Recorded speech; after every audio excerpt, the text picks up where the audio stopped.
Good evening, everyone, and welcome to tonight's session presented by the Wilton Library. My name is Andrea Sato, and I work on adult programming for the library. We're pleased to bring you many programs like this one that inform and educate the Wilton community and beyond.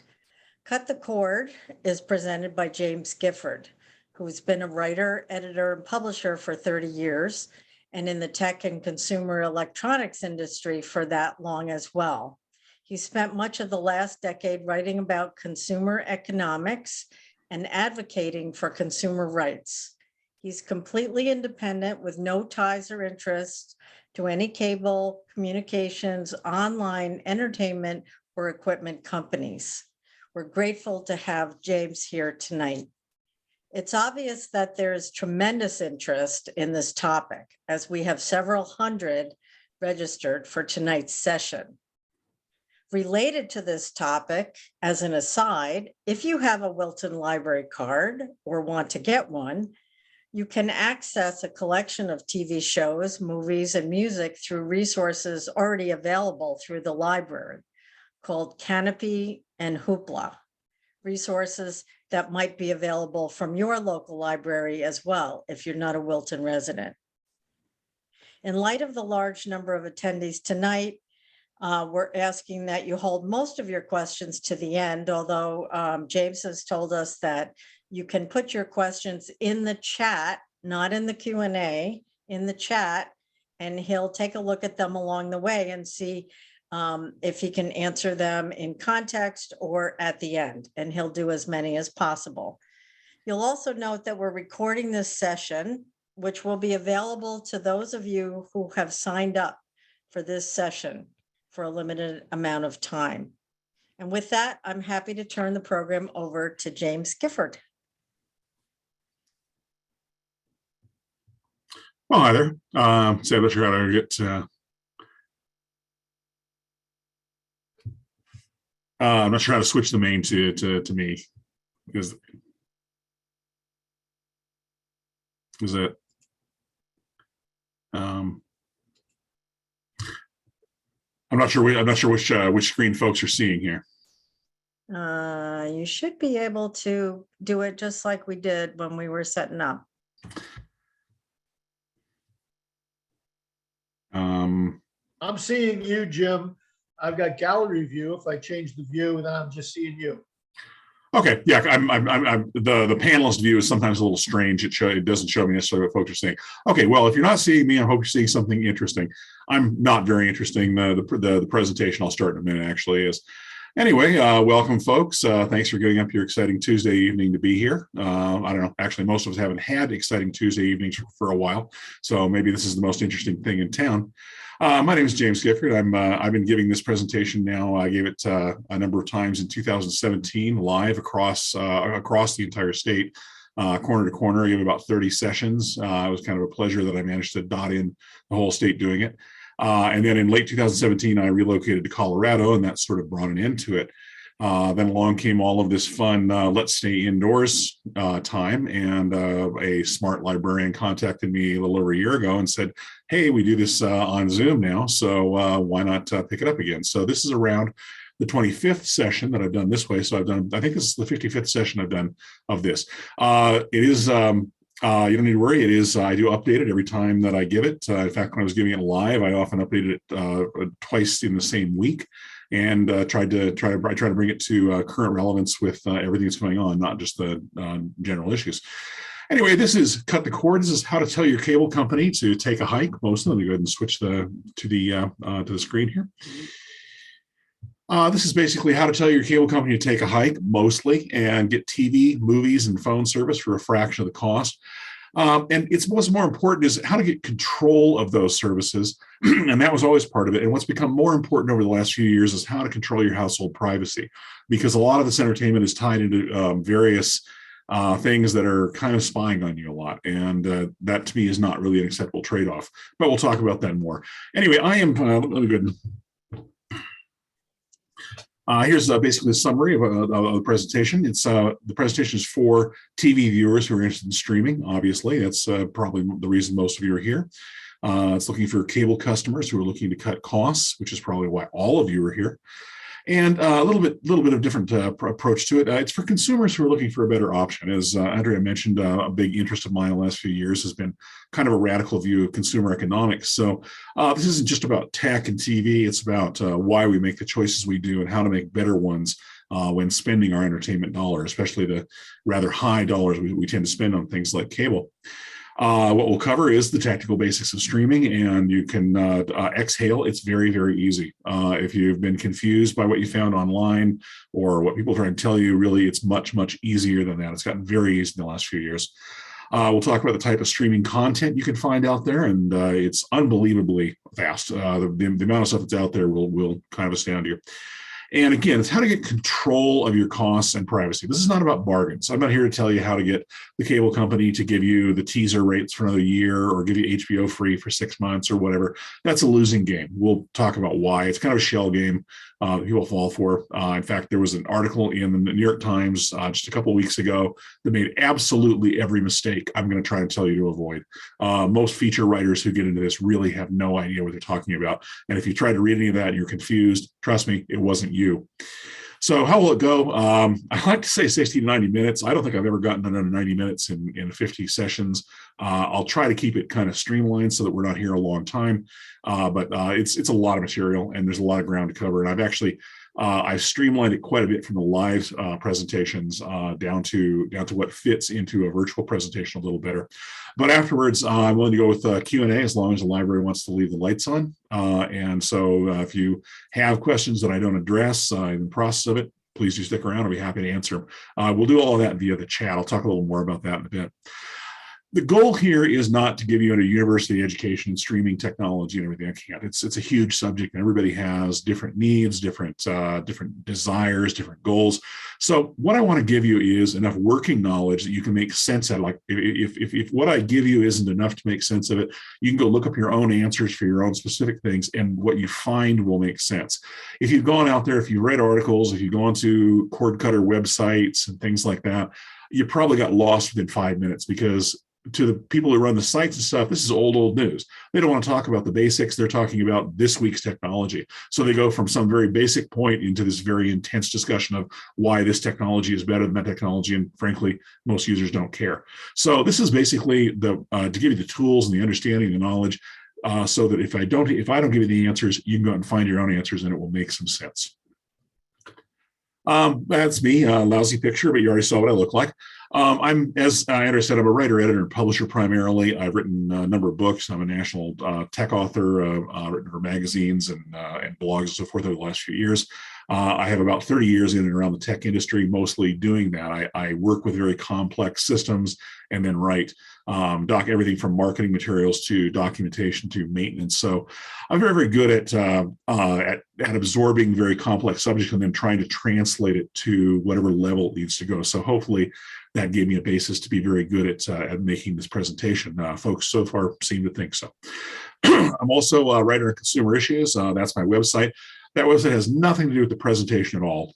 It's just if you're interested in kind of a radical take on what it means to be a consumer in this era, you might find some interesting reading there. But again, that's not the site for this. There is another site.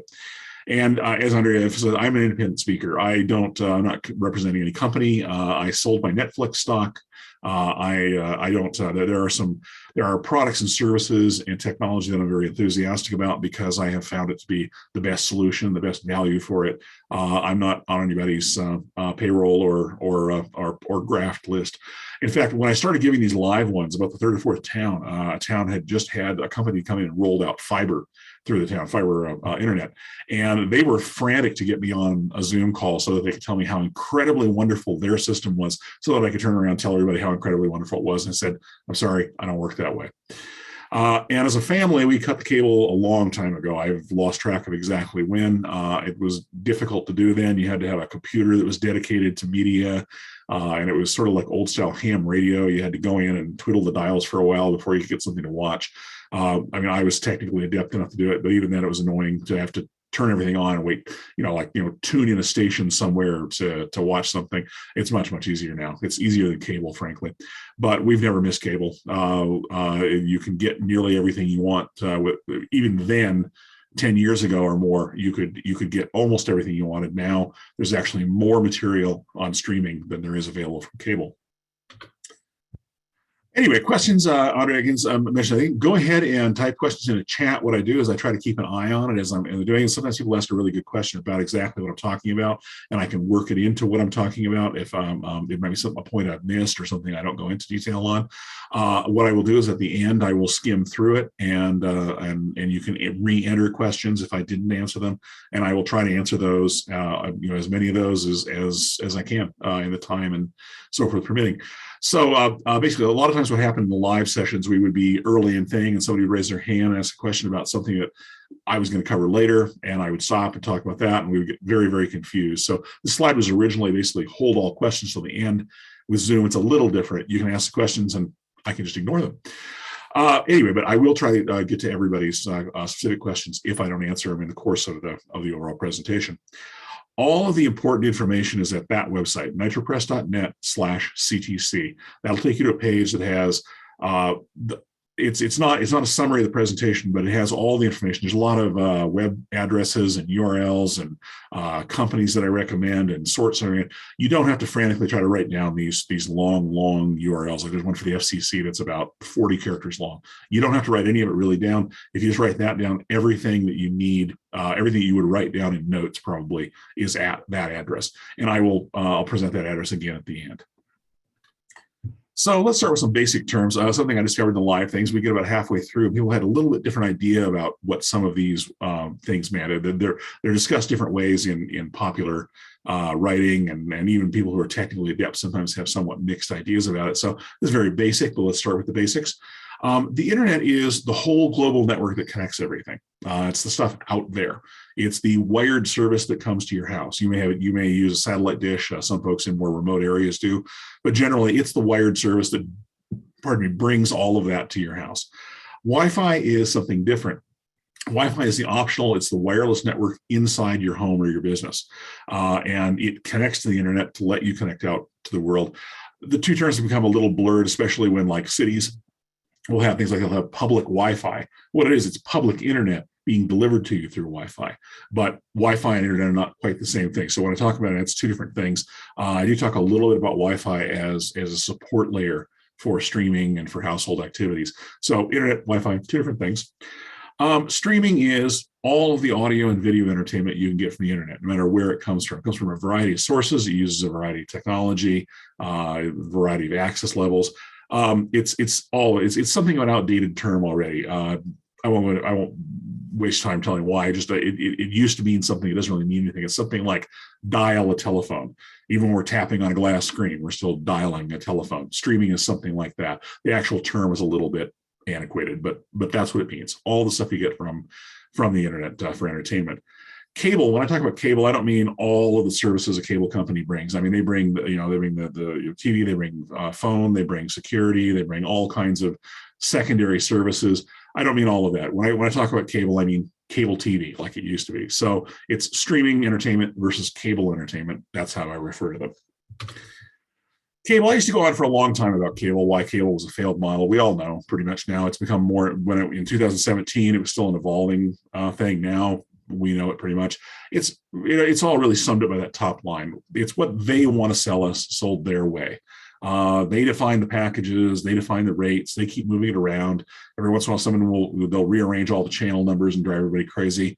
And it's always set up so that you can't get by with one tier. You have to go with, whatever level, and then you always have to have this package to get your kids stuff, and this package to get your sports stuff, and this package to get your movies. And they keep divided and rearranged, so you have to sign up for as much as possible. And of course, inflate your bill as much as possible to get what everybody probably just wants in one package.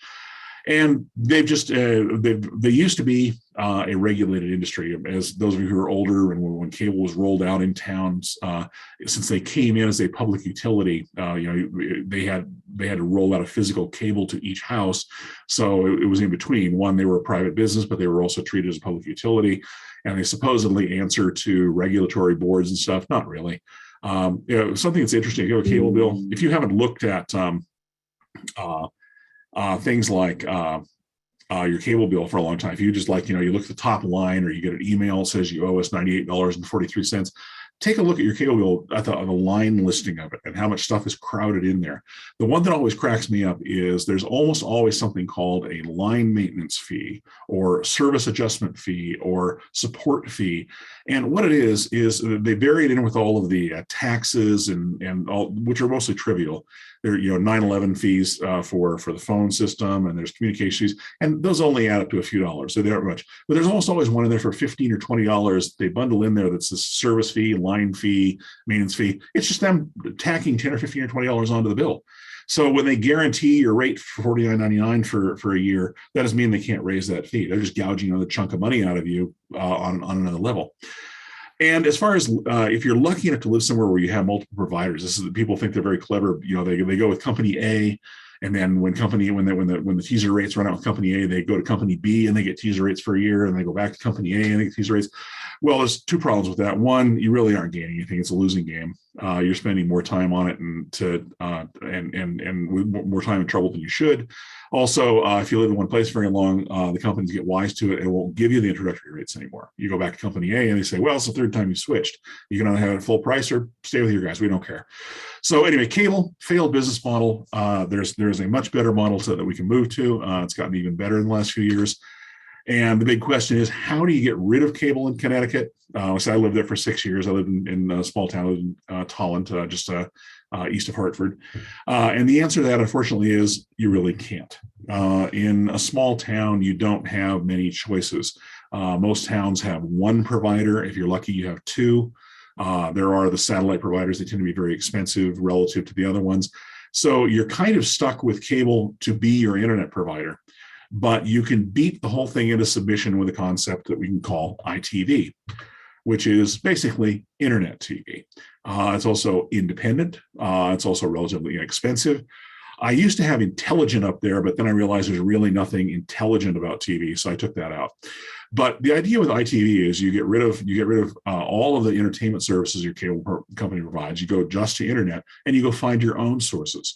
The costs are lower, and you can consider actually your entertainment costs to be free with this, because if you think of it all as a bundle, if you think cable as a bundle of your cable TV services, your internet, your phone, maybe security, I think that it won't make much sense. But on the other hand, internet has become more or less a household utility.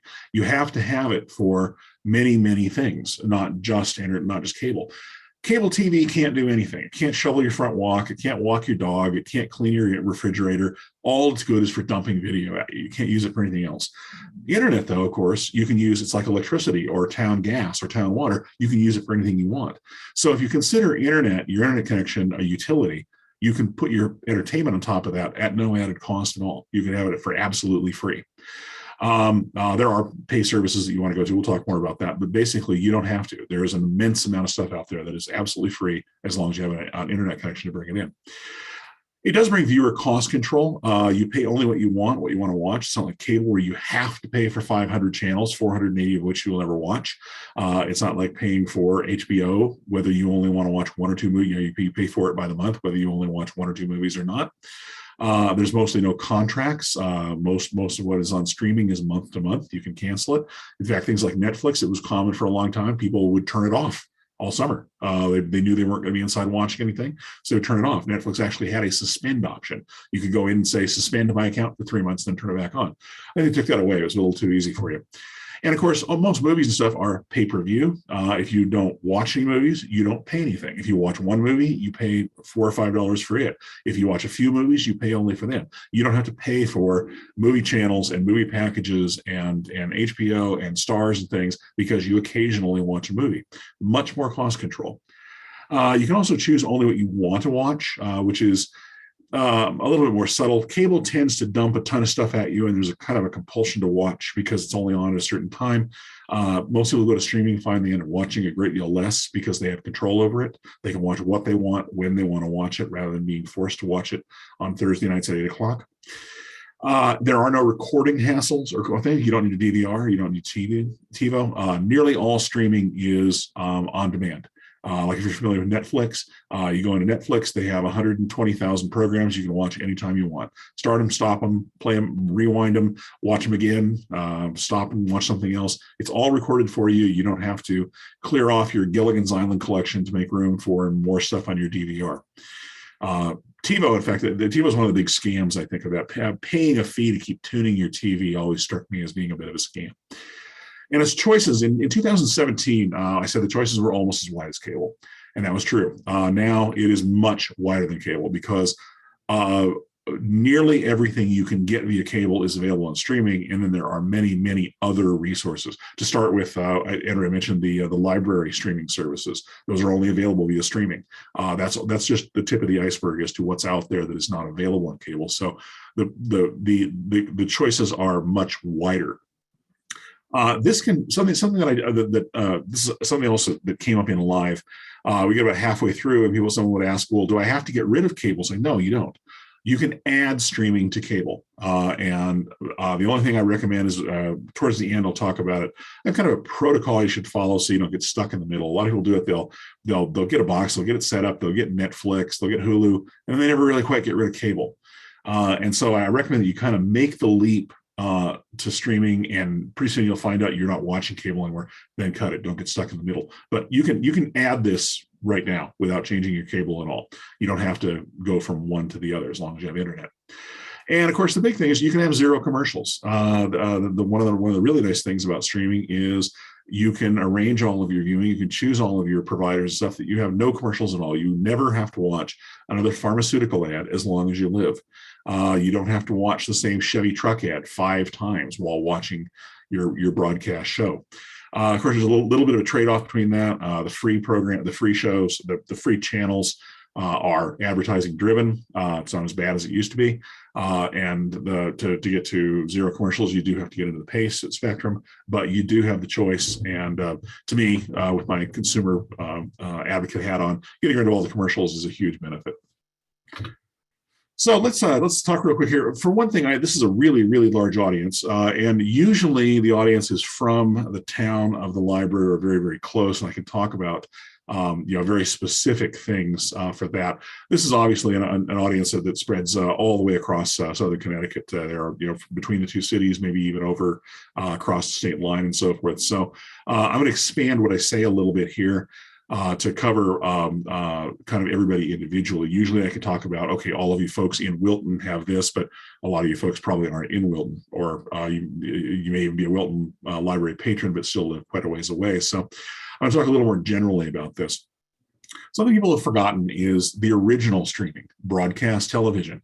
About 20 years ago, it went to digital, which completely and totally changed the technical means of how it all works. And it was improved enormously. And nobody noticed because they're all getting their channels from cable. And the only thing I can say is that, first of all, there's several reasons to consider putting up an antenna and getting local broadcast where you are. One, it's free. It's free forever. Once you put up the antenna, it is absolutely free forever. Over-the-air TV is true HD. What you get from cable is not true HD. If you're watching broadcast channels, broadcast programs on cable, they're compressed. And you probably noticed that, like, there's a beautiful sunrise that's sort of broken into color bands, or somebody moves very fast and there's sort of sparkly artifacts and there's graininess and there's loss of things.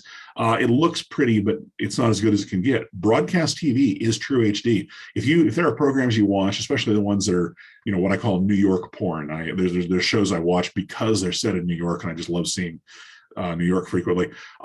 They put a lot of trouble into those shots. There's a lot of beauty in those shots, and you're losing a lot of that on cable. If you get it over the broadcast, it's like watching a Blu-ray. It's beautiful.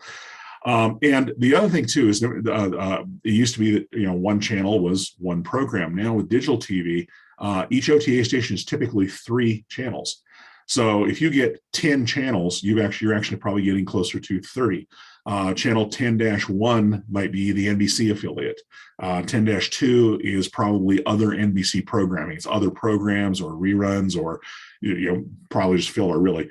And the third one might be anything from a Spanish language channel, a shopping network, one of the independent providers like Ion.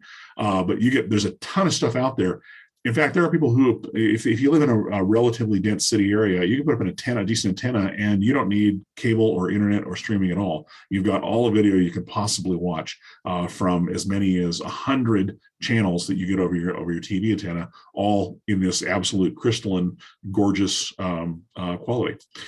And one of the things about digital antenna, I mean, all newer TVs have a TV input, have an antenna input.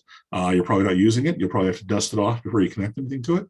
And small antennas work great. Digital TV improved. It doesn't have as much range as old analog TV, but if you're within range, it's very easy to pick up with smaller antennas. If you're an apartment dweller, or if you can't put up an outside antenna, a lot of times an inside antenna, like the one down here in the corner, that's a typical wall mount antenna for like an apartment or for a small house. That works great. If you can put an antenna in your attic, much better. If you can put one on a mast or on your chimney, so much better at all. The higher it gets, the better. TV is line of sight. Basically, if your antenna can't see the broadcast tower, you don't get the signal. So if you've got a mountain in the way, if you've got a tall building in the way, something, that's what blocks it. But TV signals typically don't bend very much around the planet. You have to be able to like linearly see it. That's why they're very tall. They're often 1,500 feet high, so that they can cover a very, very large area. But you can get by with very small antennas. The resource for that is that company. It's antennasdirect.com, and again, that's on my list at the end. Don't worry about it. They're a commercial company. They're a business just like anybody else, but they have one of those websites. It's mostly information. You can go look up anything you need to know about sizes, antennas, how to mount them, what will work best for you, what components you need, and in the end, they'll be happy to sell you the antenna and the cable and the mount and everything at a very good price. I have nothing to do with them. They're just one of those companies. They do a very good job and provide a lot of information for it. So if you're interested in putting up an antenna, that's who to go ask, is Antennas Direct. This place to start, though, and normally what I would do is I would go look up this up. I'm not going to bother this as we're across a thing. I would look up on the FCC. There is a signal strength map. It's at this address. Again, that's on my list. And it presents a list something like this. This is my one for here. Or whether you don't know or not, Denver is a city of the plains. We're not in the mountains. We're on the plains.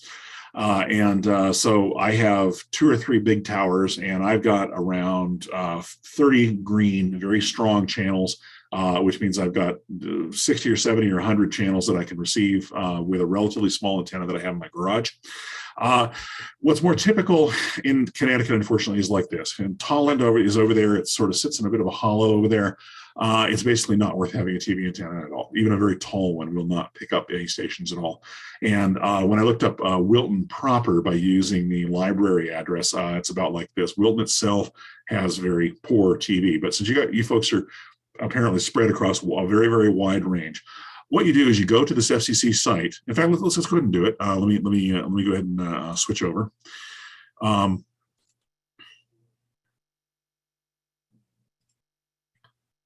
you should be seeing my browser now. You go to the FCC antenna map, and you enter your location, and you can enter down to your address. And that's important because you may have. This is not just about where the towers are and what the signal strength is. The FCC also has a little bit of topographical information. So if you're way up on a ridge, you're going to get more channels than your neighbor who's 100 feet lower than you in a hollow. So you can enter what I recommend all of you to do, since you are across a large area, is enter the address. Enter the address of not only your house, but your vacation house, your kid's house, any place you might be considered, because they're all going to be different. And I'll just go ahead and enter the zip code for, you can go all the way up to just zip code for an area. Just enter that for Wilton, and it's pretty bad.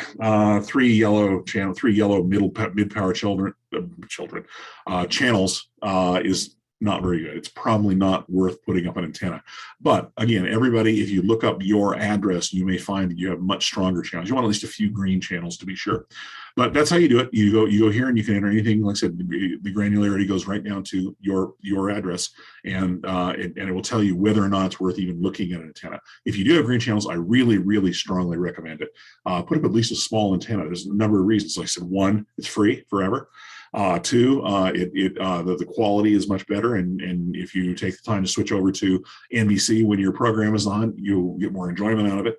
And the third thing is, it works even when there's major power outages. If you can power a TV, if you have an inverter, a battery, a generator, anything, even if power is massively out, and so massively out that the phones and the internet has finally gone down, it works for a while after a power outage, then the batteries go away, so you lose internet after 12 or 14 hours usually on a power outage.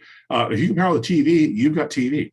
You can still get channels for emergency, for entertainment, for whatever. That's one of the good reasons to have an antenna, especially in a state like Connecticut, where we do get power outages and there can be natural hazards that it would be nice to have news and emergency coverage. Anyway, let's go back to the fun stuff. Where did I put it? There it is.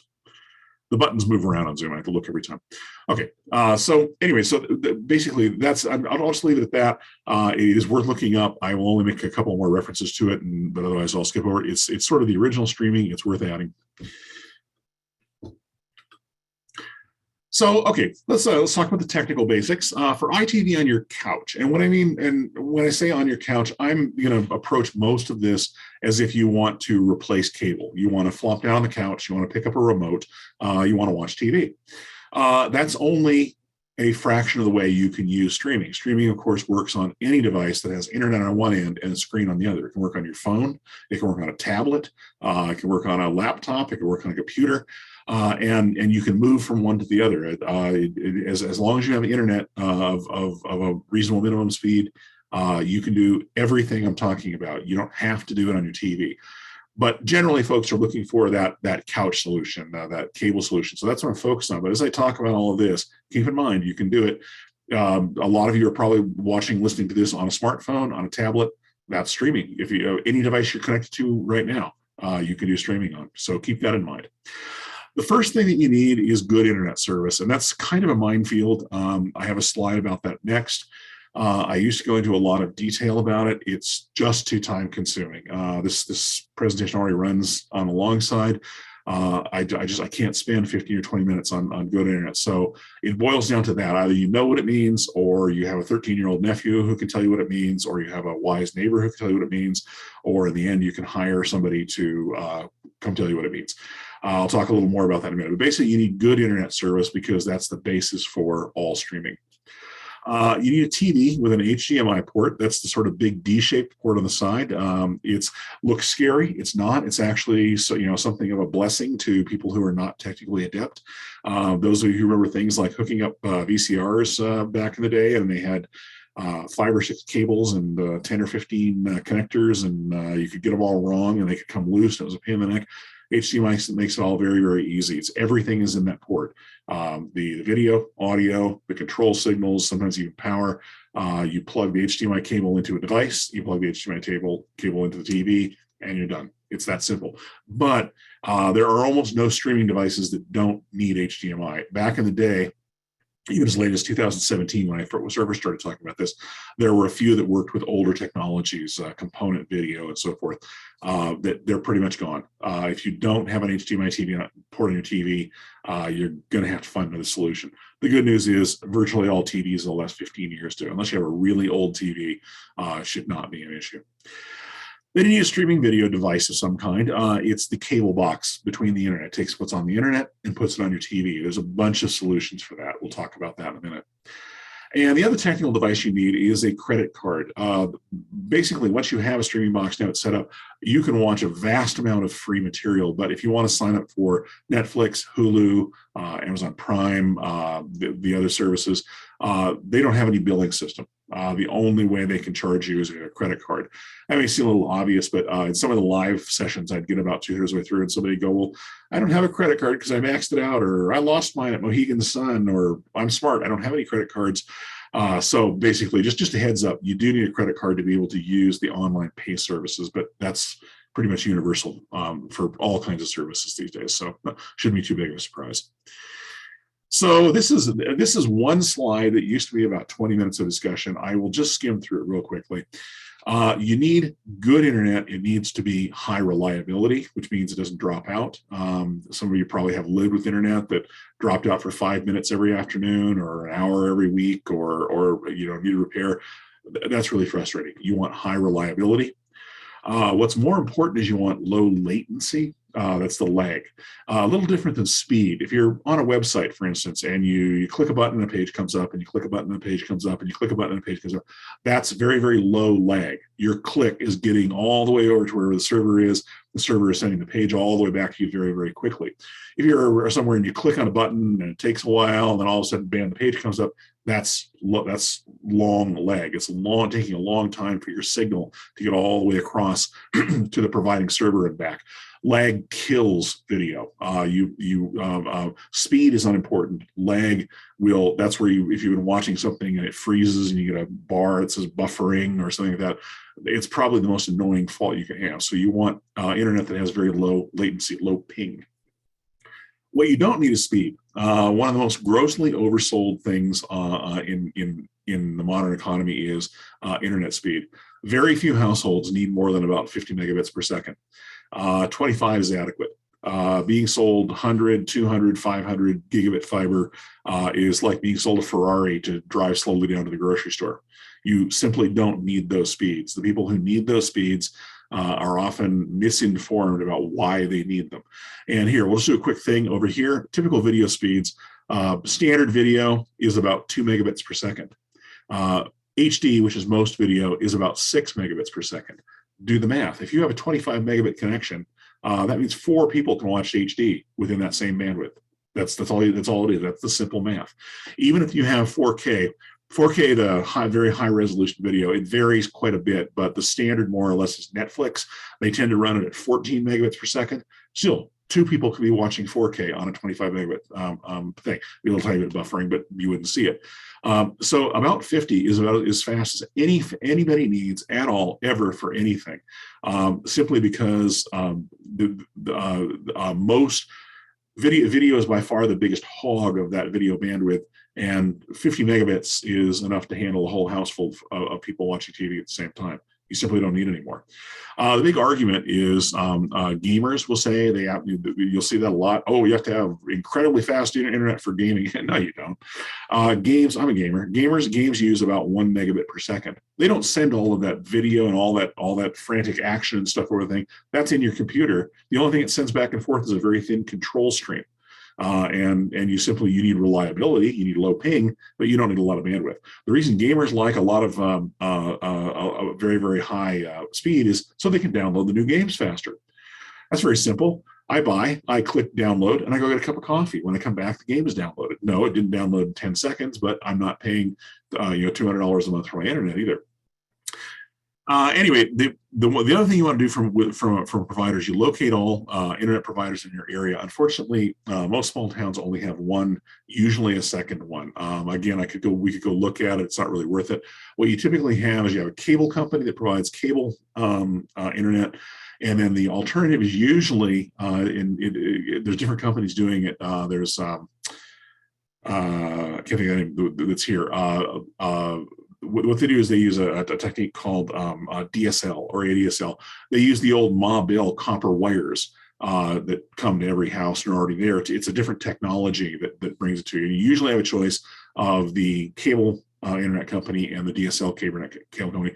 Once in a while, if you live, particularly where the towns are jammed in close, the cable system or the provider might slop over. So you might be in town A, but you actually have access to town B's cable connection because it came over into that neighborhood long before the division was made.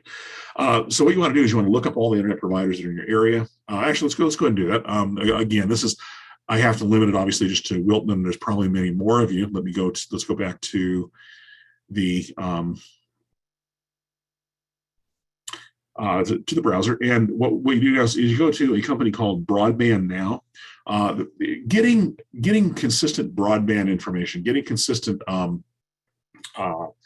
internet information is kind of hard. It's like trying to get fuel oil prices. There's no really good central agency to it. You just have to kind of call around and do it. So here we are. Broadband Now this is a commercial site. They are trying to sell you certain things, but again, you can enter the zip code, and it was.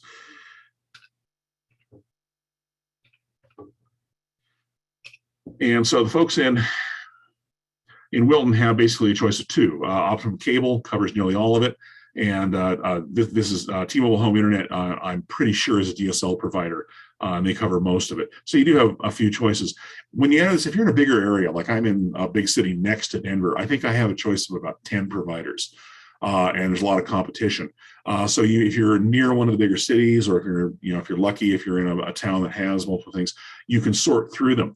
The one thing that you don't have to worry about is their cable offerings. You may have made the original choice because you went with company A because they had 500 cable channels. The other one only had 300. You don't care anymore. All you care about is their internet service. You can even look at services that are only internet, don't have any cable or addition features. All you want is good internet of about 50 megabits per second at whatever the best price is for the most reliable provider. And that's the end of it.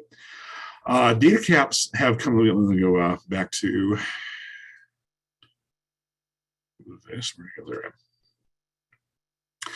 Data caps used to be nothing. It's how much data you could pull down using your connection in a month, and they're usually enormous, 1 to 1.5 terabytes. That's terabyte is 1,000 gigabytes. It's an enormous amount of data. Most households don't get anywhere near that level. What happened was, now that when everybody got kind of crammed home, people started doing things like running servers or running lots and lots of video or things, and they actually started hitting those data caps. They started using that much data. So a lot of the companies started implementing that rule. Basically, if you hit it, you pay extra for more. And people who complained are the people who are doing things like trying to run a business server from their home. They're paying for residential internet service and trying to use it for a commercial purpose. And all of a sudden, that 2 or 3 terabytes they're using every month is costing them a lot of money, and they complained a lot. The average household isn't going to get anywhere near one of these data caps. If you look back to this, HD video is 3 gigabytes per hour. That means that 1 terabyte will let you watch 330 hours of HD TV in a month before you even get to that 1 terabyte. Most households, even if you have a couple of steady viewers, aren't going to get anywhere near that amount. So don't worry about data caps by and large when you evaluate companies. What you want to look at is reliability, latency, speed, and the lowest cost. And that's really all I can say. Unfortunately, I can't go into the equipment. I used to have a lot more on this, but it's just, honestly, it's too deep of a subject. It's a 2-hour seminar in itself. So I will try to answer a few questions about it. But basically, you need to go wandering down your street going, I need good internet, until somebody answers your questions for you if you don't know the answers. So let's talk about streaming devices. There's this is what links basically the content that's out on the internet and your screen. And the way it works is you need one independent device per viewing location. Each viewer, each location, your living room TV, your den TV, your upstairs master bedroom TV, each need an independent viewing device. Some of you might remember cable boxes there was one cable box and it could handle 2 or 3 TVs throughout the house. Or you might remember the days of buying a $1,000 VCR, and then you bought a $1,500 Laserdisc player, and you built it in this beautiful stack in your living room, and used complex stuff so that you could route, a Laserdisc movie up to the bedroom. You don't have to do that anymore. The only thing that every location needs is internet, either through wires or Wi-Fi, and then you use an independent device at each point.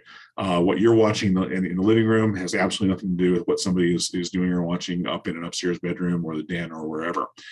The good thing is they're inexpensive.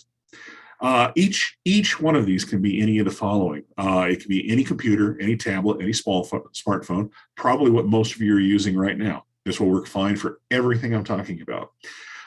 You can add a cable or connect those smaller devices to a TV. That's another kind of a sub things. If you have a really good smartphone, a really good tablet, you don't need anything else. You can use a process called casting, where you call up YouTube or Netflix. You pick what you're going to watch and you tell it to cast that to your TV, and that way you can get by without having a separate streaming device. We can talk more about that. It's just an option that you can do without having to go into dedicated equipment. You can also use the streaming that's built into a smart TV. A lot of disc players for the last years. If you bought, say, a Blu-ray player anytime in the last 15 years, it's probably had streaming built into it. Most of the newer game consoles, the PS4, the PS5, the Xbox, all have that built in.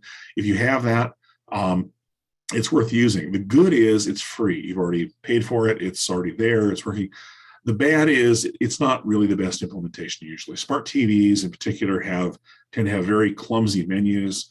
It's hard to add and change channels. It's hard to switch around, and they also don't get updated very often. The crucial thing is that, like, the Netflix app is updated frequently for both security reasons, for feature reasons, for performance reasons.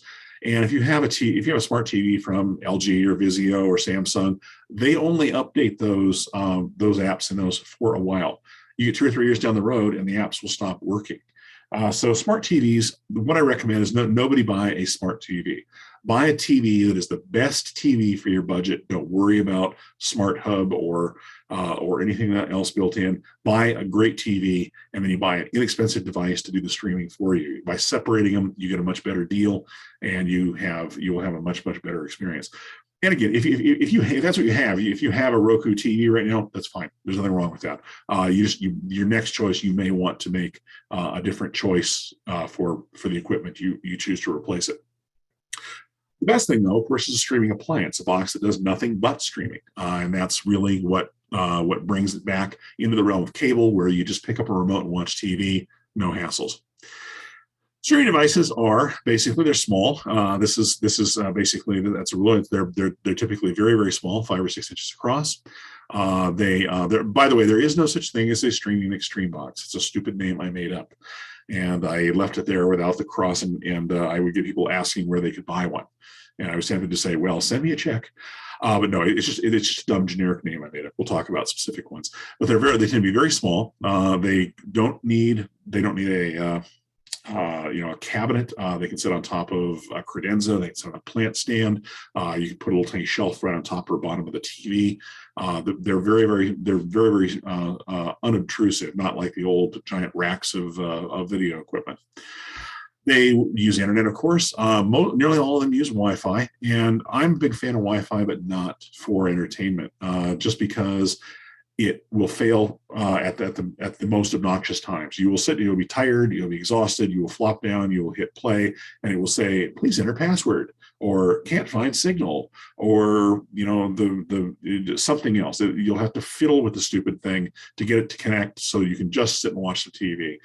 If you can run a wired Ethernet cable from wherever your router, from wherever your internet comes in, to your main TV, it is worth every dime, every hour, whatever it takes, because cables never fail. You never have to stop and reconnect it or change the password or get interference with that. It makes, particularly on your living room system, the one you want to be reliable, it makes it a great deal more of a pleasure to not rely on Wi-Fi. If you have to rely on Wi-Fi for any reason, Wi-Fi has gotten very good.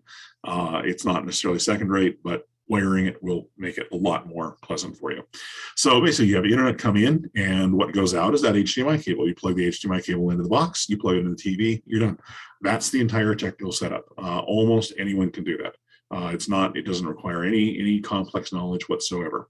And then when you power the box up, it will walk you through setup. It will walk you through menus. Do this, do this, do this, do this, until you're all done.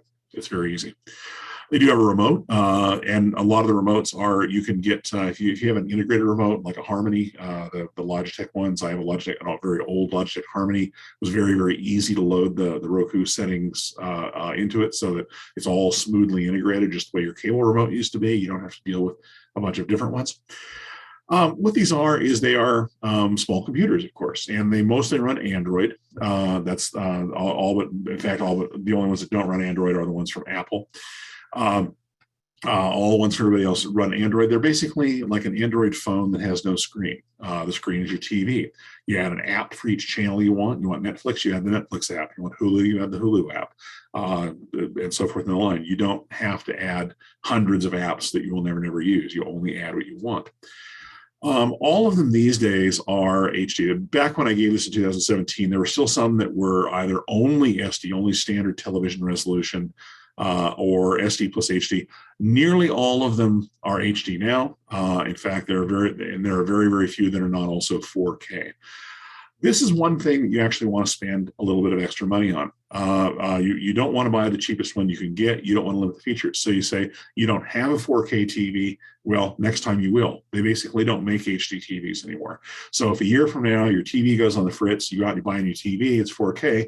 you're going to want 4K stuff to feed it. You may as well buy a box that has 4K built in, or maybe you don't subscribe to any 4K channels. It tends to be a little bit exclusive.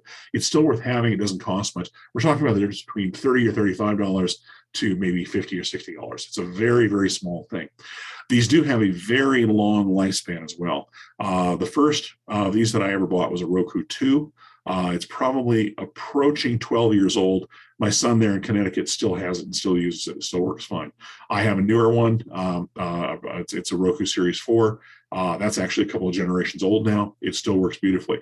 This is not something you have to replace every 2 years. You will have it for quite a long time. So it's worth buying a little more quality, a little more features. Here's one of the reasons you want to buy a little bit better one. They have extra inputs. This is the inputs of a typical one. And there's the HDMI port that connects to the TV.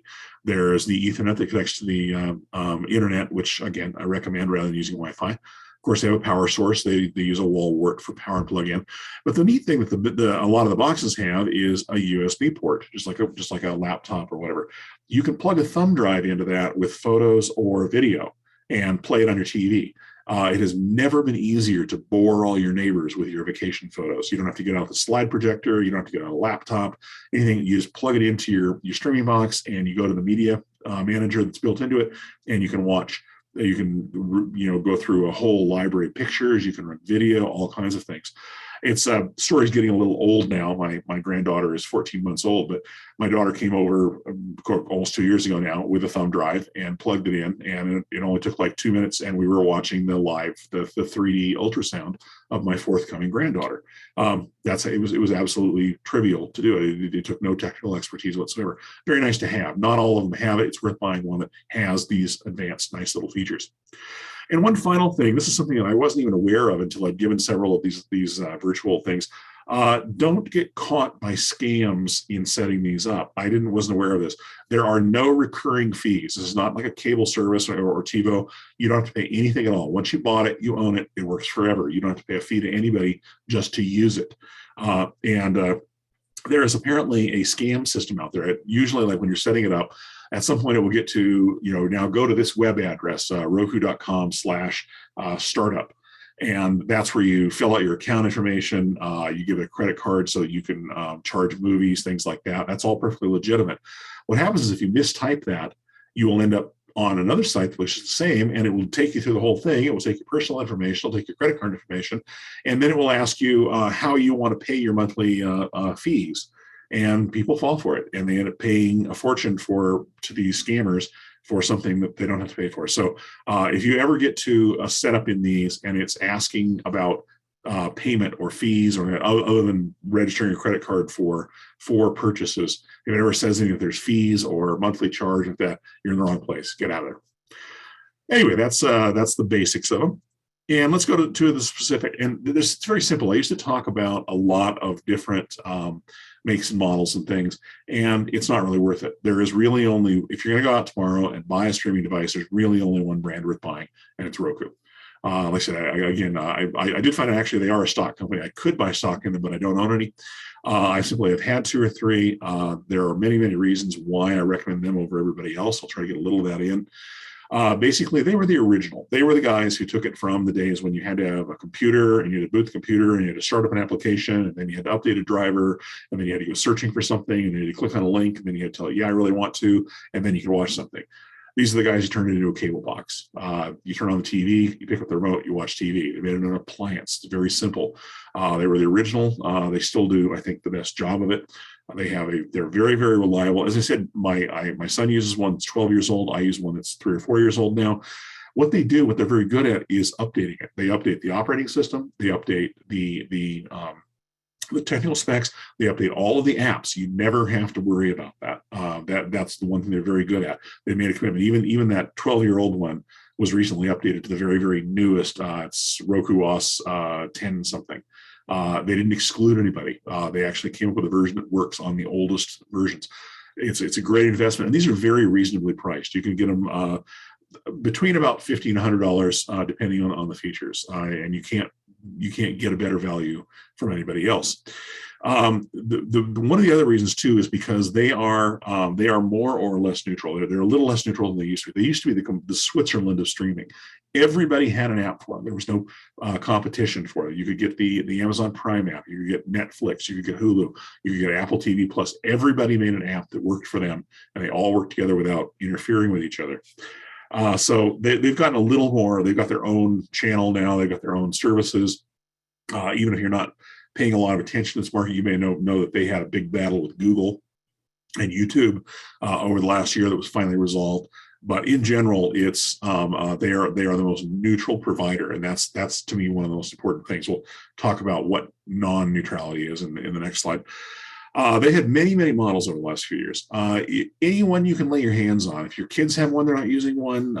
If your parents have one, they're not using. If your neighbor has one, if you pick one up at a garage sale, if it works, if it basically plugs in and lights up the TV, it almost certainly works just fine. Because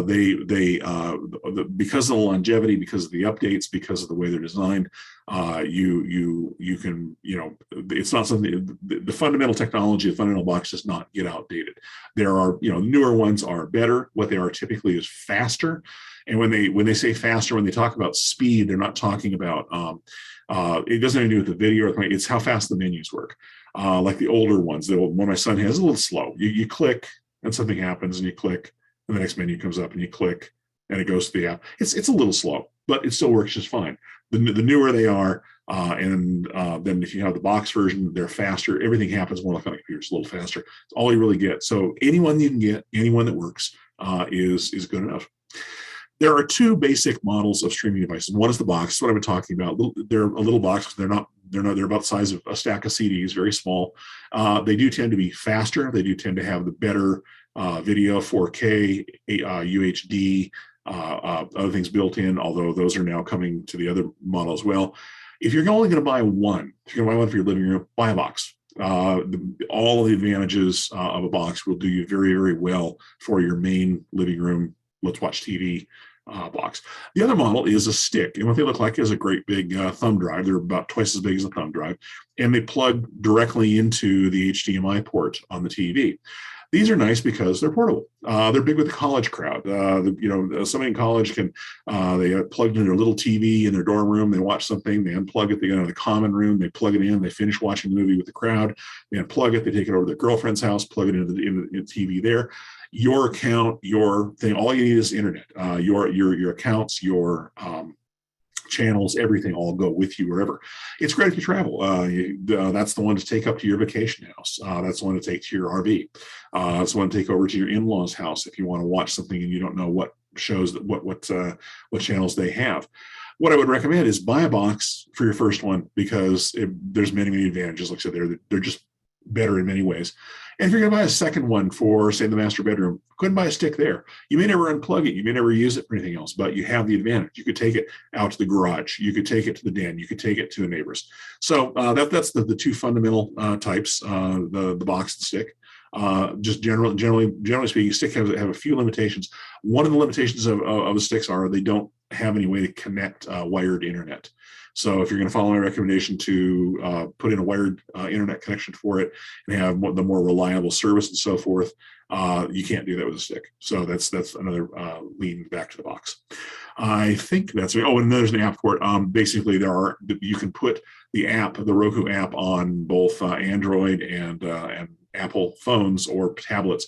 And not only does it give you a really nice remote with a lot of control, but you can do things like all the searching. You can do all the searching on Netflix in a very fast way and then tell it to play. It's very, very nice to have. A lot of the other ones do have apps. Roku is particularly nice. The other ones, let's talk real briefly. Let's talk in great thing. Amazon also has one. They're virtually identical to Roku. Same thing. They have a box. They have a stick. They have all the same features. The problem is it's locked to the Amazon universe. And here I'm going to put my consumer hat on. If you can buy one that is basically beholden to no one, has no friction with anybody, and costs the same, has the same performance, you certainly want that over one that is locked to the way Amazon wants to do things. For a long time, Netflix was not available on Amazon. They finally let it on. But you know what? Even now, it's surprising how often the Netflix app goes out of date and doesn't work for a couple of days, or just doesn't want to work. So there's that corporate friction because they're sort of allowing a competitor right into their own backyard, and they don't treat it very nicely. There's a lot of that. And then, of course, the other thing is that it's all bound to Alexa. Now, Alexa's listening to you all the time. It's bad enough when she's listening to you in your kitchen, so you can say, Alexa, I'm out of paper towels. Have Amazon send me some. Or, Alexa, play me some music while you're listening to me. When you stick it in your bedroom or your living room, it's listening to you all the time in a much more intimate thing. I think that's a loss of privacy that is not worth it. I would not have an Amazon product that listened to me in my house at all. And I would recommend that nobody does, no matter how convenient you think it is. It's a huge invasion of privacy, and it is simply not good for the entire social body politic. The other one is Apple. And you have to distinguish here. Apple TV is the hardware. Apple TV Plus is the channel. You can get Apple TV Plus if you want the service and all the movies they're doing stuff on any device, including a Roku. They're totally separate. The good about it's like everything that Apple does, very, very high quality. The bad is that it's locked, very, very locked to the Apple universe. And it, like everything Apple does in terms of software and content, so it tends to be a bit overly curated. They sort of only want you to have the very best. And that's fine, but maybe you want the All Gilligan silent channel, and they won't have it because it's not good enough for them. I don't see any reason to pay a lot more money. The Apple stuff is 2 to 3 times as expensive as, or more actually. Pardon me.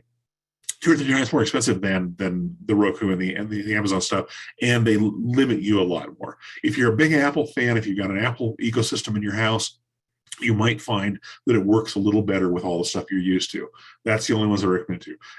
Don't go out and buy it because you think it's better quality by itself. It's probably not for you. You will be happier with a Roku overall. A slightly different device is the Google Chromecast. It's not really a streaming device per se. It is something you can plug into your TV to allow streaming. They look sort of like a hockey puck with a cord on them. And they plug in something like the sticks. You plug it in your TV. It doesn't do a darn thing by itself, but it enables Wi-Fi connection. If you have a Google Chromecast plugged into your TV, you can use your expensive smartphone. You can use your high-end tablet as the actual streaming device. You put all of the apps on that. You put the control stuff on that. You call up Netflix on that. You find the movie you want to watch. And up in the corner is a little, it looks something like a Wi-Fi symbol. It's a little square TV screen with a Wi-Fi band on it, and you tap that, and that's called casting. What it does is it throws it to the Google Chromecast. And what's nice is it's not going through your phone. It's not going through the tablet. The Google Chromecast is going out and connecting to internet and bringing it in directly. So it's a very, very efficient way. If you have, like I said, if you have a nice smartphone you never put down, if you have a tablet you carry around, use that as your streaming device. And then put a Google Chromecast on each of your TVs. They're much cheaper. They're about $30. And that way, and a lot of TVs actually have casting built in. You don't even need that device. Check it out. It's a feature you probably read and scratched your head and said, what the heck is that? And moved on. If you have a TV that is Wi-Fi casting ready, you don't need a separate device at all. If you have that smartphone or the tablet.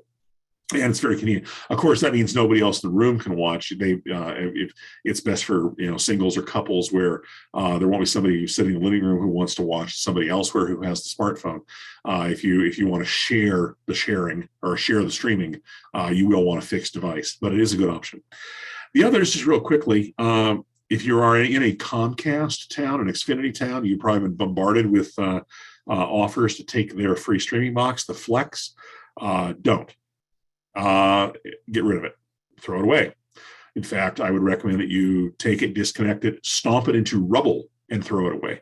Because what it is, it's not really a streaming box in the model. It is a cable, it is a Comcast cable box in streaming form.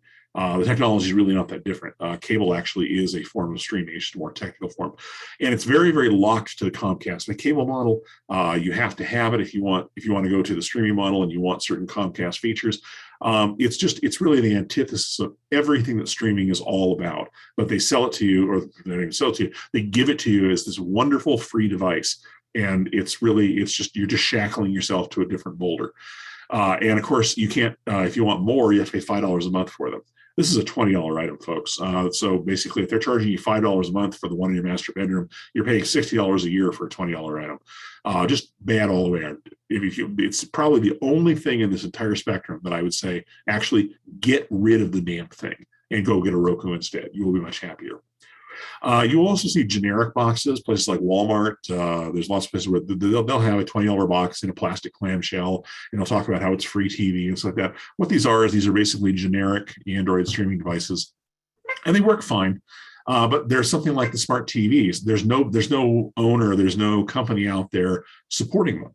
Once the apps age out, it's almost impossible to replace them. You will have a device that is progressively less useful over a couple of years because all of the apps will age out. They're also cheap. A lot of the features are stripped out of them. They're really not. It's not worth saving a few dollars. It's not worth buying a $25 one at Walmart when a $40 Roku will give you pleasure for the next 10 years. So skip them. Really, if you have one, replace it. And the other one you see sometimes is you'll see ads for the usual thing is for a loaded Fire Stick. It's the Amazon product, and what they've done is they've gone and they've loaded their own software in there. Oftentimes, a collector program called Kodi, which is a tuning program that you can put modules into to get various things. And it'll say things like you can get free Netflix, free ESPN, free HBO, and you can for a little while until they change the codes or basically it's basically piracy. Which I'm not not a big fan of. And what they do is it's usually a college kid who buys a box of them from China. He buys a box of 100, whops up all the software, puts them in, and he sells them in the Penny Saver or on Craigslist or something for $50 a piece. And like I said, they work just long enough that you can't get your money back. Just skip them. You don't get something for nothing. And the other thing you have to keep in mind is you are plugging into a network. You're not secret out there. They know you're there. Netflix knows you are there because they are connected directly to you. They do occasionally prosecute folks for these, just to make an example. Not very frequently, but you're not out there anonymously with your pirate Netflix box. So bad idea. The bottom, to sum up, way too much there. Buy a Roku. You'll never be unhappy. But again, if you have something that's working for you, if you have a Roku TV, smart TV, if you have anything that's working for you, it's good enough. Just apply some of what I've said when you buy the replacement for it. And okay, so now we have, in theory, you have decent internet. You have an over-the-air antenna, which is a nice thing to have.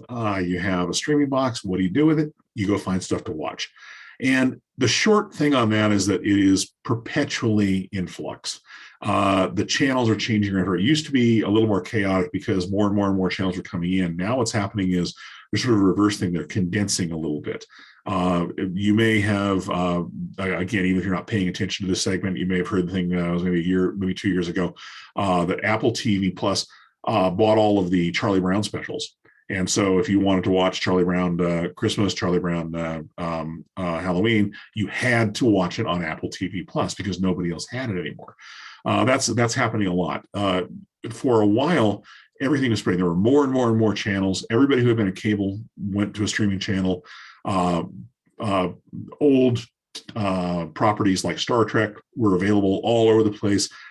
And now we're in that. Now we're they're kind of drawing back. They're pulling stuff back. Everybody's pulling stuff back behind their own paywall.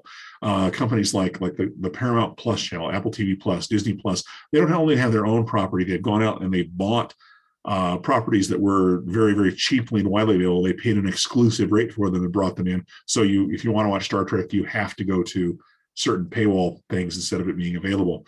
It's all a loss for the consumer. We had the chance to have a complete cafeteria thing where you could get every single channel independently, and it kind of stalled, and now it's moving backwards. Where that's mostly gone now is to the cable package. Streaming, instead of every channel being independent now, a rising tide is you subscribe to a very cable-like service, and you get 30 or 40 or 50 or 200 channels as part of that. It tends to be very expensive. It's certainly no cheaper than you were paying for cable. And unfortunately, a lot of the mid-tier cable channels that were about to go out on their own streaming decided, no, we'll go with this instead. So the only way you can get a lot of things like Oxygen, Lifeline, Nat Geo, those kind of things, they didn't go out on their own. They're now only available basically still through cable. So anyway, this is a survey of what's out there. And the only thing I can say is this is just basically a quick run through the library. You will spend a lot of time looking at the resources I give you to find all the things you want, because they are out there. There's an absolute ton of stuff out there. So first of all, what's a streaming channel? It's not like a TV channel. It doesn't dump stuff out continuously. They're more like catalogs. They're more like a library. Like I said, if you're familiar with Netflix, you subscribe to Netflix, you go into that. That's basically one streaming channel, but you go in there. They have, I think right now, 120,000 programs, and you can watch any of them anytime you want, 24/7, as long as you keep up the subscription. That's more like what most streaming channels are. They're catalogs. They're all on demand. Live channels are becoming more common, where it's actually a video stream that you tune into, like you always did with a TV antenna or a cable channel. But by far, the majority of streaming is still video on demand. There's something that's kind of interesting.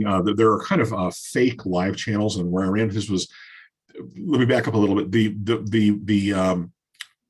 The package deal, the package channels that rely on advertising are called AVODs, AVOD. It's advertising video on demand. So what you're doing is you're watching, you don't pay anything, but you do put up with ads. And we'll talk about that in a minute.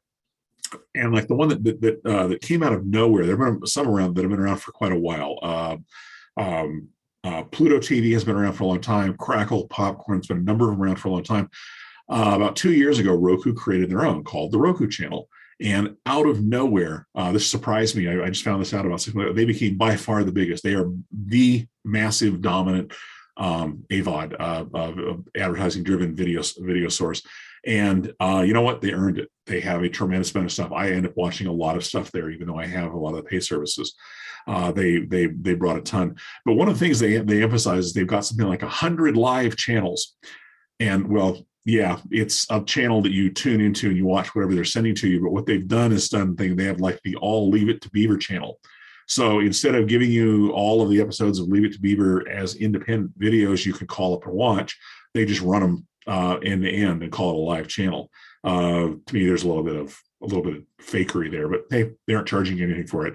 Just be aware that live channel is something of a slippery term out there. It's not necessarily really a live managed new content channel. And then everything comes down to the streaming cable, which integrates a lot of sources under one channel. You sign up for Sling or YouTube TV or Hulu TV, and you've got basically what you were used to with cable. All those channels, there's different packages, there's different tiers. You can do like Sling has the blue and the orange package, which are different mixes, and you can add more things to it. But they're really expensive. They run $75, $80, $100, $200 a month, depending on what you add into them. The only good thing about it is that it gives you a choice. Like wherever you live, you basically have whatever cable company comes to you through the wire or nothing. This at least gives you a choice. In fact, I think that's my next slide. No, let me come back to cable. I always get this wrong. I get ahead of myself. I'll come back to streaming cable. There are 4 basic types of streaming provider out there when you go out there looking. And one of them is the monthly subscription catalog, just like I was talking about, Netflix, Hulu, Amazon Video Prime. You put that one channel on there, you pay a monthly fee, and you go in and it's all you can eat. You can watch any of their many channels. That's the most standard model. There is the pay-per-view catalog. And of course, the big one there is Vudu. Vudu is primarily a movie service. If there is a movie or a television episode that they don't have, it's very obscure. They have nearly everything, but you will pay for it. You can browse all you like. They actually do have a free tier that they added. It's a few hundred movies you can watch for free with ads. But generally, it's pay-per-view. You pick a movie, you decide what, whether you want it in HD or 4K or Super 4K, and you pay a proportional thing. Most movies are $3 or $4. You pay a little more for 4K on some of them. They'll have 99-cent specials, and then newly released movies. That for a while they had very, very newly released movies that were around $10 or $12. Now, of course, what they're doing is they're releasing movies theatrically. Not only do they release it to the theaters, but they release it to one of the providers as well. So a movie that was like just released today, you can watch on streaming. It will cost you about $25, but you can do it. And for a room full of people, that's not too bad. So that's pay-per-view. The other thing is, it costs you nothing to have the app. If you don't watch anything on Vudu, you don't pay them anything. The other one, kind of in between, this is a growing thing, and it's kind of evolved, is the sort of subscription single source, like HBO. If you subscribed to HBO when it first came to streaming, you got HBO's programming. Very nice. Now they've gone to HBO Plus, HBO Max, and they have basically everything HBO has ever done in the library. So it's sort of like Netflix, in that you go in and you can watch whatever they have, but it's limited mostly to what HBO has produced, which of course is a tremendous amount. And they've also, these are the ones that have bought up other properties. They bought out other studios. Like some of them have the entire United Artists studio thing. They're the only ones who have them, things like that. And there's HBO, there's Showtime, there's Stars. The CBS All Access was the first of the big broadcast companies to go to a paywall thing. As you know, all of the new Star Trek shows are only available on that. You basically have to have the pay channel to get the new Star Trek shows. There was a Stephen King, a remake of the Stephen King, The Stand miniseries, which was only available there. They've been successful, although the joke back in the day when they did it was, among all the video heads like me, was, haha, CBS, we're just like HBO, only spelled different. And it didn't seem like they had enough content really to do the paywall. But honestly, they set off the drive. Everybody set up a paywalled service and started pulling it in because it did work, unfortunately. Again, a loss for consumers, but there you go. And down at the bottom are the free channels, which I've already talked about a little bit. The AVODs, advertising-driven video on-demand channels. Roku channel, again, is the big one. Tubi is another. Pluto, Crackle. There are many, many, many of these. They vary in size. Some of them only have a few hundred individual programs. Some of them have many, many thousands. Like I don't even know how many Roku and Tubi have, tens of thousands. And if you watch these, you may find everything you ever want to watch. If you're not a fussy TV viewer, if you don't absolutely positively have to watch show A, B, C, and D every week, if you just want to turn it on and find something good to watch, an old TV series you liked, one you never caught, movies, documentaries, whatever, you will never have to pay a dime. There is a massive amount of stuff out there, and it's not ancient stuff. It's TV shows from within the last couple of years. It's movies from many movies from within the last decade or so. Lots of very new stuff. It's all free with ads. And let's talk about ads. Some of them, like there's one that I find very frustrating. There's I forget what it is, one old TV show. I wanted to watch a couple of episodes ago of it. It might have been Barney Miller. And I just wanted to watch a couple of, retro episodes. And it was on one of the very, very small providers. And it was exactly what you would think. It was about 4 minutes of video and 3 minutes of ads, and another 4 minutes of video and 3 minutes of ads. It was unwatchable. And what made it even worse is a lot of those low end ones, what they do is they don't even like run commercials as we know it. It's just they run like literally exactly 4 minutes of program. And then like in mid-word, they cut over to the advertising, and they run. It's just an advertising stream. They come in the middle of an ad. They go out in the middle of an ad. It's just they just cut from one stream to the other automatically. There's not even anybody running it. It's unwatchable. It'll drive you absolutely crazy. Fortunately, that's not the way most of them are. Most of these are much more sophisticated.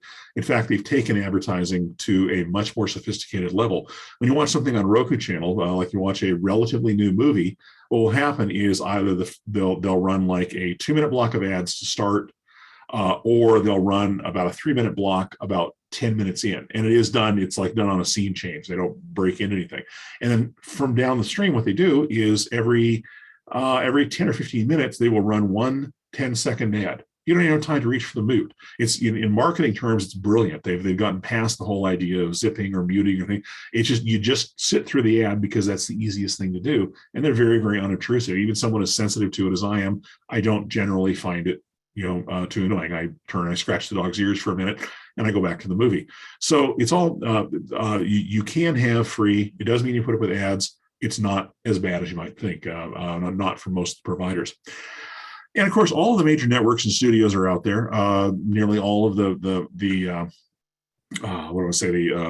major networks and major cable networks have their own channels.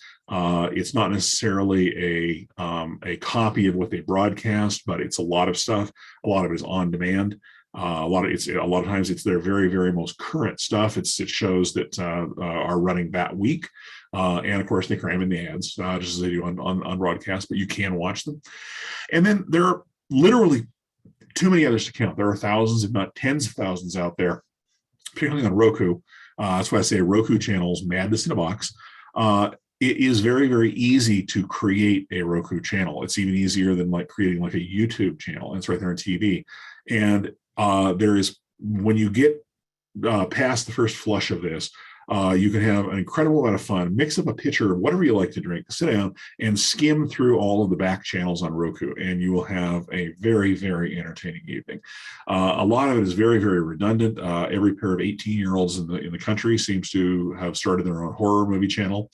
There are all kinds of opinion channels, like the one that I find particularly amusing is there are a bunch of Second Amendment channels, and they're all identical. It's a guy sitting in his basement with a rack of guns behind him, and he gives like a 15 or 20 minute lecture about some aspect of Second Amendment freedom, and he records about 4 of those and then realizes there's nothing more to say. And there are dozens of these. They're all identical. It's just a different guy with a different rack of guns in a different basement, and they all have 3 or 4. They felt very strongly at the beginning and then realized there's only so much to say. And you can skim through these channels. It becomes like a Saturday Night Live skit almost to skim through all of these identical things. Not dismissing the seriousness of the issue. It's just the way it's presented is very, very funny. There are also things out there, like most churches now have their own. A lot of them have their YouTube channel. A lot of them have a Roku channel as well. The bigger congregations in cities have their own Roku channel so that they can do what's become common now, which is broadcast, do live stream services, and then they have other programming for Bible study and counseling and all that sort of thing. And then it goes up a level to that. A lot of them, nearly all of the major religions have theirs. There's an Episcopalian channel. There are several Catholic channels. There are Baptist channels. So there's a lot of these. So it goes literally from the ridiculous up to the sublime. And this is all free. It's all out there. You just have to find it. Finding it. Let's talk about finding it. There's 4, before we do, there's 4 other kinds of streaming that you can get to. That's all the stuff you get basically from sort of the front end of Roku. There's also, don't forget that there's web video out there. If you have it on the web, you can get it on your streaming as well. And the big one there is YouTube. YouTube is on all the streaming devices. It almost wasn't on Roku because of the battle between them and Google, but it's been straightened out. And YouTube, if you haven't really looked at YouTube much, if you're not really familiar with it, it's a lot more than 3-minute cat videos. There is a tremendous amount of material on there. One of the things, like my son is really into, there's a number of guys who do these like 10-minute documentaries, and they're very, very knowledgeable. It's like watching a National Geo or Discovery or old school history. They do these brilliant little 10 and 15-minute documentaries on some aspect of the Egyptian language or butterflies or rainforests or auto technology, and it's wonderful stuff to watch. And there's tons of that, and there are whole movies out there. YouTube has many, many, many. Basically, it's from older studios that no longer, it's technically a copyright violation, but nobody's enforcing it. The story I tell, about 2 years ago, I was looking for a very obscure Donald Sutherland movie from about 1972. And on video forums, I was saying, I wish I'd found it's never been released on video and nobody's had it. Somebody says, well, did you look on YouTube? There was a whole movie on YouTube, all 90 minutes of it, uncut, no ads, reasonably good quality. So there's a lot of stuff out there too. Again, if you're not picky, if you're not looking for very, very specific things, if you're looking for, you find, an old movie that you always wanted to see, there it is. So if it's on, and the other thing too is like a lot of channels, the the various providers have their own streaming channels, and a lot of them, the streaming channel is not that good. It's like they haven't quite figured out what they want to put there. They're bound by contracts. They can't put certain things on it because that's not how the contract was written for the show, things like that. But if you go to their website, it's a lot of times it's almost like having the live broadcast channel. They run everything.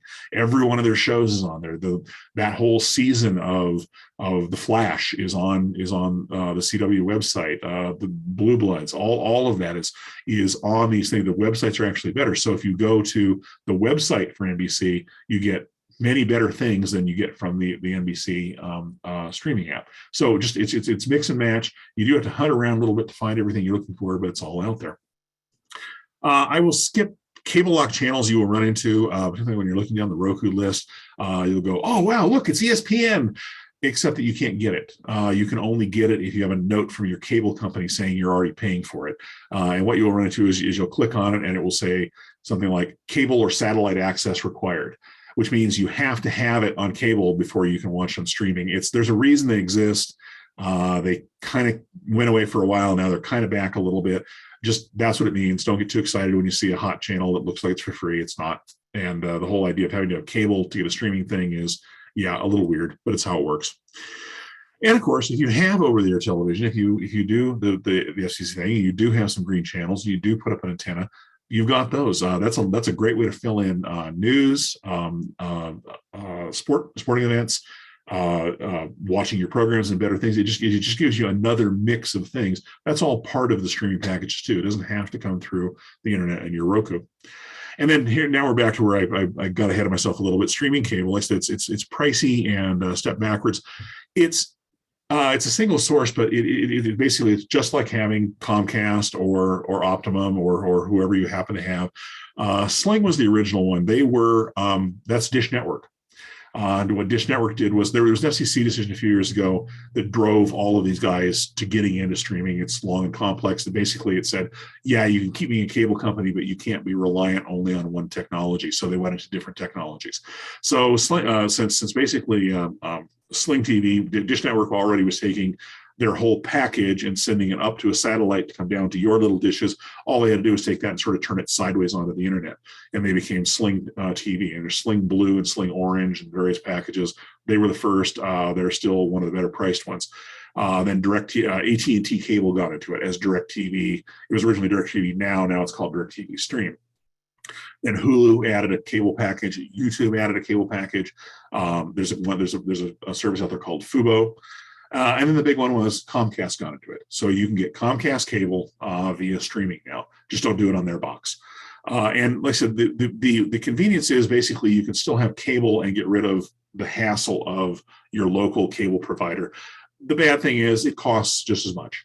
But the advantage is you can choose. You can choose between at least 3 or 4 equivalent cable providers via streaming, whereas you only have access to one via your actual cable service that's local and stuff.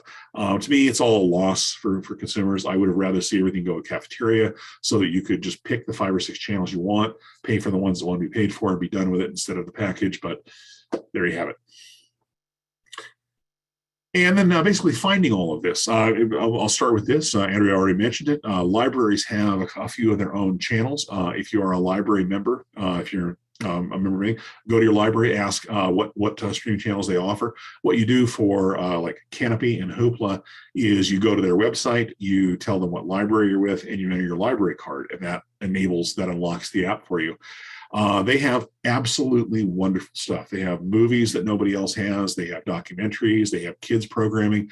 What they do to control cost is usually it's limited. Instead of like Netflix where you can watch literally 24/7, the library ones usually limit you to a certain number of things. You can, quote, check out a certain number of items per month. And it's kind of small. It's usually typically 12 to maybe 20 in a month. And what it is that controls the cost. What it is the libraries all pay for it. They all contribute to the cost on behalf of their patrons using their funds. So it's free to patrons, but to keep it from being overused, to keep it from getting out of control, each patron is limited a little bit in how much they can watch. But definitely worth adding, definitely worth looking at what they have. They have some absolutely amazing programming you won't find anywhere else. The other place you find it is start with is any streaming device's catalog. So on your Roku, you go to the channel list and you look through it and you find all the channels you want. You can also do that on the website. I think it's I have it on my on my summary page. I think it's channelstore.roku.com, and you can go through all of the channels and see what they have. And that's where you'll click on ESPN and it'll tell you cable or satellite required, or you click on Fubo TV and you'll say it's a cable, a cable thing with fees, or it's the Roku channel, which is free, and it'll tell you everything about it. You can go through channel by channel by channel by channel for thousands of them on that site. You don't have to have a Roku to go to the website. You can use that as a kind of a starting point if you want to look for your own purposes. And the same thing is true for any mobile app. If you're going to do it on a phone or a thing, you go to Google Play or iTunes or whatever, and you look for all of the streaming channels you want, and you just add the app to your phone or your tablet to get it. It's very, very simple. You don't generally find these out in the wild. You don't have to go download it from a website somewhere and somehow magically put it on your TV. There are a very, very few limited scope ones that work that way, but in general, that's not how it works. It's built into the system already for you. You just have to go find it within the channel list or within the application store or whatever. That's how you find it by channel. If you want to find it by program, suppose there's 2 or 3 TV shows you want to watch, obviously you could look through channels forever and not find them. What you do is you go to, this used to be very difficult. When I started, even up through about the time that I was giving these presentations in 2017, you kind of had to follow certain websites, you had to follow certain blogs, certain update things, and it was sort of like a fantasy football. You had this whole community that sort of knew where everything was and told each other. Much, much easier. A company called Just Watch came along, and justwatch.com is the website, and there is an app available for both kinds of phones as well. It's the Google of streaming. They cover, I don't know how many channels, 500 or 600 channels, including very, very small ones. So what you do if you're looking for programs, you go to Just Watch and you search. If you want Barney Miller, you look for Barney Miller. If you want to know where MASH is, you look for MASH. If you want to know where Blue Bloods is, whatever, movies, everything. And what you do there is you go through, look through to get into this. Spend half an hour searching for the stuff you want to watch. What you're going to find out is a lot of it tends to land on the same channels. Your interests will all be represented by putting the Roku channel on your device, or Fubo, or whatever. So you come at it from 2 different directions. One, you can look at channels. You probably want Netflix. You may want Hulu. You almost certainly want the bigger free AVODs. So that's easy. But if you're looking you look at the other end by program, you can find them, and you may have to put 1 or 2 very, very obscure minor ones you never would have heard of otherwise, because they have a program you want to watch. So it's easy to come at it from both directions. Roku's channel store is sort of the top down. Just Watch is from the little stuff on up, and you can find virtually anything you want. And like I said, this is you will find if you don't find it on there, it probably doesn't exist. My favorite story with that was a couple of years ago, again, on a video thing, a woman came on and she was frantic. Her daughter had committed to writing a paper on a very obscure South African movie, and they couldn't find it anywhere. They couldn't even get it from the places that sent, there's places in New York that will send a DVD of virtually anything that's ever been made for very obscure stuff. They may have gone out of business by now. Couldn't find it. I went to Just Watch. I looked it up. It was on some very minor streaming thing. I sent it to her. I assume the girl watched it and got an A on her paper. So you can find almost anything you're looking for out there using those 2 resources. And this is, I used to go into a lot of detail on this. This is just quickly, this is the basic menu for the streaming world. For movies, of course, Netflix has always been the big subscription one. Vudu has always been the big pay-per-view one. Between those 2, if you can't find it, it probably doesn't exist. Amazon, if you're not a Prime customer, Amazon is a lot like Vudu. Most stuff will cost you. If you are Prime, it unlocks a huge amount of it. It becomes a little more like Netflix. They have, literally, there are probably 100,000 things that you can watch as a Prime member. It's the second best thing to the free shipping. I lost track. Of course, all of those have their own. Now they have their own programming. Netflix has originals, Hulu has originals, Amazon has originals that are contending for Oscars. So, and those are exclusive to those. You can't get a Netflix original anywhere but Netflix. So that's why you subscribe to it. For TV shows, the big gorillas, Hulu, they started off as free TV on the internet maybe 10 or 12 years ago. They were advertising for it. It was the first place you could go watch a lot of TV programs with ads. They've evolved. They no longer have a free tier, but they have virtually every regularly running TV show in the US, including most cable ones. And you get that for a flat fee. I think it's $9. And it's, I think they're still $8.99, and they have virtually everything that you might want to watch on a current basis. And then the one thing they have that's nice is if you pay them another $4 whole, they take away all the ads. So if you're watching stuff on cable, if you're watching stuff on broadcast, and you switch over to watching on Hulu, it means you have to watch it at least one day later. The typical thing is if a program runs on Wednesday, it shows up on Hulu on Thursday, and it's available for some period of time after that. But you can watch it. Not only can you watch it without any ads at all, which means not only do you not watch the ads, but you get to watch the program about 25% faster because you don't have the pauses one way or the other. You don't even have to zip and zap on your DVR. It's all done for you for a whopping $4 a month. It's the best $4 a month I think I spend. TV shows are also on Netflix. They're also on Amazon Prime. They're also on Vudu.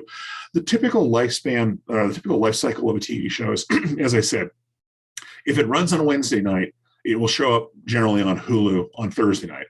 And one of two things happens. Either they only have 2 or 3 shows at a time and they roll off so that by the time like you're at episode 10, you can only watch episodes 7, 8, 9, 10. Or they keep the whole thing. And sometimes they even keep multiple seasons of it. There are shows where they have the last 2 seasons plus the 3 or 4 shows so far that thing, and they keep that available. But generally what happens is it goes on its native channel, it goes to Hulu until the season is over, and then it goes to Netflix. So basically you watch seasons 1 through 7 on Netflix, you watch season 8 as it rolls out on Hulu, and you watch it one day behind the actual broadcast or show. But it's all out there. It's all very easy. If you can't get it anywhere else, you get it from Vudu. Vudu has, as far as I know, every single serial TV program there is. The problem is they charge for it. It's $1.99 an episode. That does add up quite a bit. A few years ago, we didn't have cable and nobody else had it, and we wanted to watch the new season of Justified. And so what we did was we knew we would watch the whole thing, so we paid, I think it was $20 up front. And basically, as each episode came out, it was added to our library of things we could watch. So you can get everything, even the newest, highest end stuff. I think even a lot of the Apple and HBO stuff is available on Vudu, but it's rather expensive. It's kind of like Diner Dash. It's having food expensively delivered to you. It's a way to get it, but it's not the best way. But it is kind of last resort, things you can't get anywhere else. The premium providers, of course, HBO, Disney Plus has become something of a joke. There's now about 10 providers that have plus tacked on the end because it's cool. So there's HBO. You want HBO Max? There are like 3 different services, and they're all about the same price. And for some reason, you want HBO Max because it has the most content. I got suckered into signing up for a free trial on another one, and it turned out not to have the movie I wanted. So I was a little tweaked at it. So make sure you get HBO Max if you're going to get HBO. Disney Plus, Apple TV Plus, there's Paramount Plus. I'm missing a couple others. These are all available. These are all the ones where you pay and you get kind of their collection of stuff, which is bigger than like just HBO or things, but smaller than like Netflix. The way to get these is use free trials. Search around. They used to be more common. They've gotten a little less common, but search around to find a free trial for HBO. Sign up for HBO and watch the heck out of it. Just even if you don't watch, go through their catalog. Do they have enough to make it worth $17 a month? You may find out no. Cancel it. Move on to the next one. Use those free trials judiciously, and you get a really, really good look at what they're actually going to give you and decide whether or not it's worth keeping and paying for the amount. Don't do more than one at a time. If you do them all at once, you won't watch them. You'll end up rolling over. You'll end up paying for all of them for a few months. Then you'll end up canceling a few you don't want to watch. You'll have wasted a lot of money. Use the free trials judiciously, and you can get kind of a free ride to find out which ones you actually want. And then over on the free side, all the major channels are out there. And the interesting thing about like ABC, CBS, NBC, I think Fox, Ion, the other smaller channels, they have two different things. They have what came to streaming first were a lot of the affiliates. I think it was NBC. NBC did not have a streaming presence, but you could get NBC Dallas on streaming. And so you got most of what NBC broadcast. You got it with the Dallas, you got Dallas weather and Dallas news and Dallas ads. But that was the way to do it. And that's still the way to do it. If you put the NBC app on and you find out it doesn't have much because there are certain restrictions on what they show when to preserve their ad contracts and broadcast contracts, but you can put the NBC affiliate from New York or from Hartford or from Los Angeles, if you like. And it has a completely different selection of stuff. So if you want to watch a lot of NBC shows, a lot of ABC shows, you can get a couple of these affiliates along the thing, and you'll find out that between them, they carry an awful lot of stuff, even if you put it with watching sort of, foreign language TV from California. Most of the Fox lineup is there. Most Spanish language channels are there. PBS is actually out there. For a long time, PBS was a little bit of a problem on streaming because they couldn't show anything very current because, of course, if they showed you Downton Abbey, people would stop contributing to the local. They didn't want to undercut all of their locally supported affiliates. So the PBS streaming channel was, there was stuff, but it wasn't what you really wanted to watch. I don't know what happened. Maybe they worked out some kind of a revenue sharing thing. Maybe they just worked out better licensing. The PBS app has virtually everything PBS runs in the normal course of a week. So yes, you can get PBS. And CW is out there. They're about to be bought by somebody else. We'll see what happens to that. Then, of course, the free channels I already mentioned, the Roku channel, Tubi, Pluto. You'll want to add those and go through them because, like I said, the Roku in particular, Roku and Tubi in particular, are almost as good as most of the cable packages, as long as you're not super picky about exactly what show you watch at any one time. And sports, of course, that was me. In 2017, it was difficult. Sports had not come to streaming. It was difficult. If you gave up cable, you were going to give up a lot of things. It's still not perfect, but for each of the sports has their own thing. MLB TV was the original. They're probably must be coming close to 20 years old now. If you have it, you can watch virtually every game. You can watch. You can replay them later. I think they've now added past seasons. So if you want to watch a game from the middle of August from last year, you can call it up and watch it. You can watch all of the World Series end to end. The one thing you can't watch is anything that's blacked out. When we moved to Connecticut in 2011, we were pretty excited. I'm a longtime Giants fan. My wife at the time was from a Red Sox family. And so we got it. We paid for it. It's about $20 a month. And it turned out that as anybody who's a fan of a West Coast team knows, you really can't sit up until 3 o'clock in the morning to watch the end of a game. And the problem is that most of Connecticut is within the blackout range of the Boston leagues. So basically all the local Red Sox games were blacked out, and I couldn't stay up late enough to watch the Giants game. So it didn't work out very well, but it's there. And they're all the same. NFL, NBA, NHL, they're all out there. You can get New England Sports Network as an independent channel. You can get Fox Sports. It is a little bit selective. You may have to take it as part of a cable package. It may not be available there. The interesting thing, too, is the pandemic apparently changed this. Apparently, NFL planned to pull all of its broadcast, all of its cable, and put absolutely everything on the NFL app, put it behind its own paywall. If you wanted to watch an NFL game at all, ever, anywhere, you had to have the NFL app and pay for it, and it would be quite pricey, $35, $40 a month for the 4 months of the thing. The last I heard, that was supposed to have happened by now. The pandemic changed it quite a bit. Don't be surprised if it happens the next couple of years, because, of course, the NFL doesn't make nearly enough money from all of their licensing and broadcast rates. So they have to pull it all in and make sure they don't let any pennies leak out the door. But that's where it's actually going. Streaming is going to become the primary platform. A lot of shows, a lot of studios, a lot of things are going to abandon broadcast and broadcast cable and go to nothing but streaming, where they completely control it. Anyway, and then so to get sports, if you have to watch every single UConn game, every single UConn women's game, every single Patriots game, streaming may or may not have it. But that's where OTA comes in. Between over the air, between all the varieties of streaming channels available and league channels, you can get nearly everything. Sports, extensive sports coverage may be one of the last things that's worth hanging on to, at least a smidgen of cable. In 2017, a lot of people left from what I said. What they did was they reduced their cable down to an absolute minimum cheap basic package that still had sports, and started getting all of their fancy stuff from streaming and saved a lot of money anyway. So you can still do that, or you can just occasionally miss a Patriots game. I realize that's heresy. And that's pretty much everything about entertainment. The one other thing that most people probably get from a cable company, if you have a landline phone, you probably get it as part of your cable package. What you may not realize, it has nothing to do with the old Ma Bell phone. Actually, Connecticut was one of the very few places where I knew people who still had copper wire Ma Bell phones, because of course they're incredibly reliable. Even the worst storm, the worst blackout, they still keep working. There's something to be said for that. But if you have a landline still, I did for many years. I just gave up one finally last year. It comes to you from the cable company. It's not the same thing as Ma Bell. It's not because they have a wire to your house. It's just an internet service.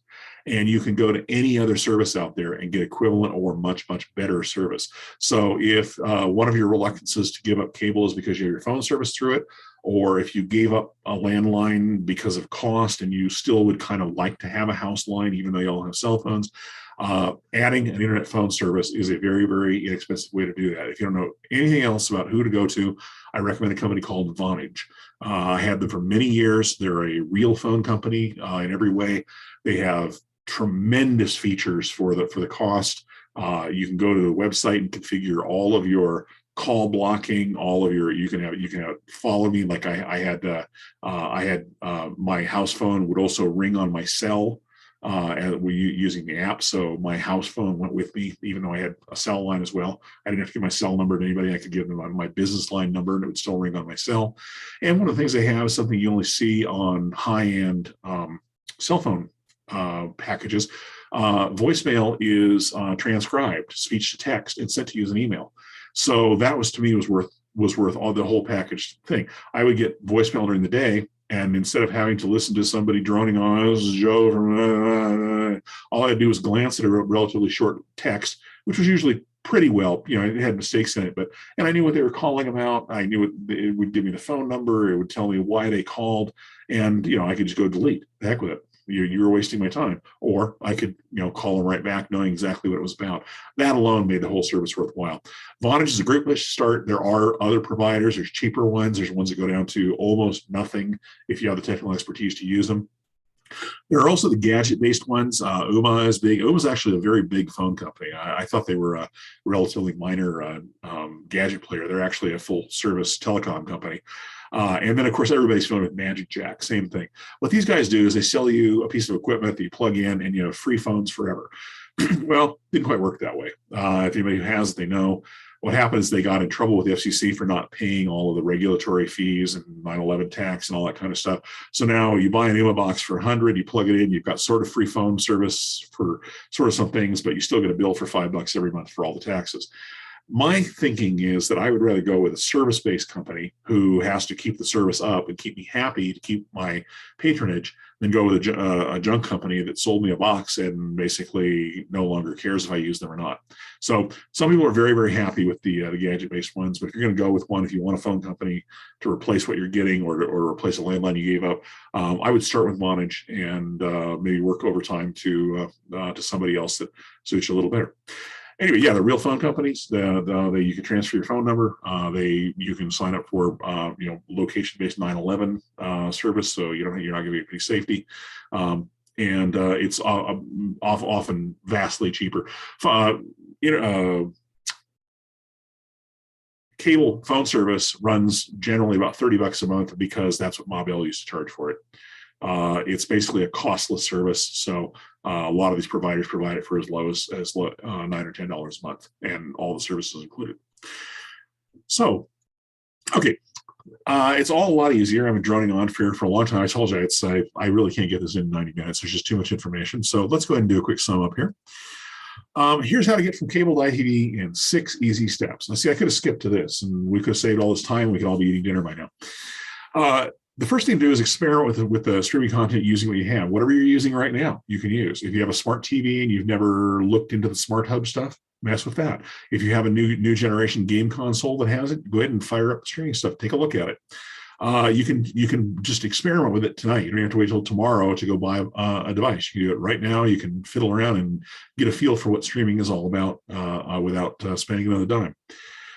Even if you stay with cable, this is something I didn't really touch on. Basically, don't use their equipment. Buy your own. The cable modem that they rent to you for $5 a month is a $35 item. If you go buy your own, you can save $60 to $100 a year just by doing that. But anyway, you stay with cable, buy your own modem, router, and Wi-Fi point. Even if you have to have somebody put them in, drop their service, drop the bundle down to the absolute minimum you need for internet, whatever little bit of cable you want, and go somewhere else for your phone service. Third step is, this is tomorrow, go buy a streaming appliance.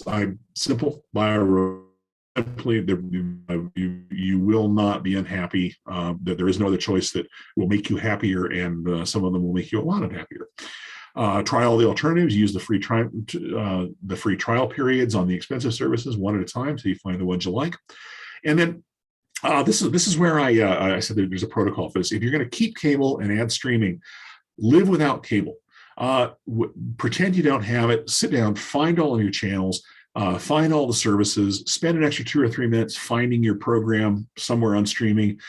Turn to cable only kind of as an absolute last resort until you've built up your whole streaming infrastructure system that it's doing what it's supposed to do. You're going to find out you don't watch cable anymore. That's when you cancel it. But don't get stuck in the middle. And then so basically when you figure that out, drop cable for the best internet plan you can find. Doesn't matter who the provider is, any of the providers that come to your house, whoever gives you that quality, moderate speed internet at a reasonable price is the one you want to go with. You don't care about their cable options. You don't care what color their trucks are. You don't care what the name of the representative is. You just want good, low-cost internet, because everything else you're going to manage yourself. If you get into the argument with them and they want to cancel and they want to hit you with a cancellation fee, do the math. If you've got 6 more months of $200 cable to go and they want a $100 cancellation fee, pay them the cancellation fee. It's, it may sting, but it's better to buy your way out of a bad contract. And there's actually a secret to that. That's something they will throw at you when you're trying to cancel. They have a whole playbook. They're not going to let you go. They are going to work you and work you and work you and work you. They're going to offer you, another 6 months of teaser rates. They're going to offer you HBO free. They're all kinds of things. Just say no. Forget it. No. You're done. You want to go to internet only, or you want to cancel altogether. So they'll throw, there'll be a $125 cancellation fee because you're on. Fine. You know what happens? Sometimes they don't even bother to charge you with it. It's just a tactic, and they don't ever actually bother to charge you. If you stay on as an internet customer, they just sort of forget to enter that in the system. So it's sometimes something of a sham argument anyway. Then get a streaming device for each viewer. If your laptops, your TVs, your tablets, like something I do, I'll watch most of a movie on my big system, and then I'll go to bed, curl up with the dog, and I'll watch the rest of the movie on my tablet. That you may already have that may work for you just fine. But you may want to get those, streaming device for the master bedroom, so you've got a fixed one in there that can be watched, or one for the den, or for the kids' bedroom, or whatever. Go ahead and expand your empire a little bit. And don't forget to check out over-the-air channels that you might receive. It's very, very much worth checking at every address that you live or visit or have family or whatever. It's worth adding at a very moderate cost. And it's hard to say how much you save. My favorite story with this is about the third or fourth live session I gave. I think it was in Avon. And a guy came to me afterward and he said they had 4 cable boxes. They had one in the living room, one in the master bedroom, one in each of the kids' bedroom. They had every single premium service on top of that. They'd had it so long that nothing was on teaser. It was all on full rates. He was paying $450 a month for his quote cable service. And the kids had gone away to college. They didn't even use those boxes. So he had come to see if I could tell him anything about how to reduce the cost. I got an email from him about a month later. He had reduced it to 1 Roku in the living room. He got rid of absolutely everything else. And so he had basically gone from $450 to about $50 a month in total internet cost. So I can't guarantee you can save $400 a month, but it can be done. And if you do all of this, you may not end up saving a lot of money, but if you bring it all under control, one thing I didn't emphasize very much is cable. They can yank you around endlessly. They keep changing the packages. They change the rates. They change the channel numbers. They're just forever trying to shake another 6 dimes out of you. Internet, they can't. It's one service. They'll bug you. They'll want you to upgrade. But basically, it's one service. You're using it the way you want to use. You have achieved almost total control, and you've eliminated almost all hassle. Even if you only reduce your costs by 25%, you're still ahead of the game. And if you're careful with all of this, you can reduce it a lot more. And fewer ads. Okay, again, basically the summary of this, all of those, there's a little write-up of why Antennas Direct is a good company. There's the FCC thing. There's how to go through the steps, get all the basics of what I said, not the whole presentation, but it's at nitropress.net/CTC. And that has pretty much everything. There's a cheat sheet of this, and there's also an email address there.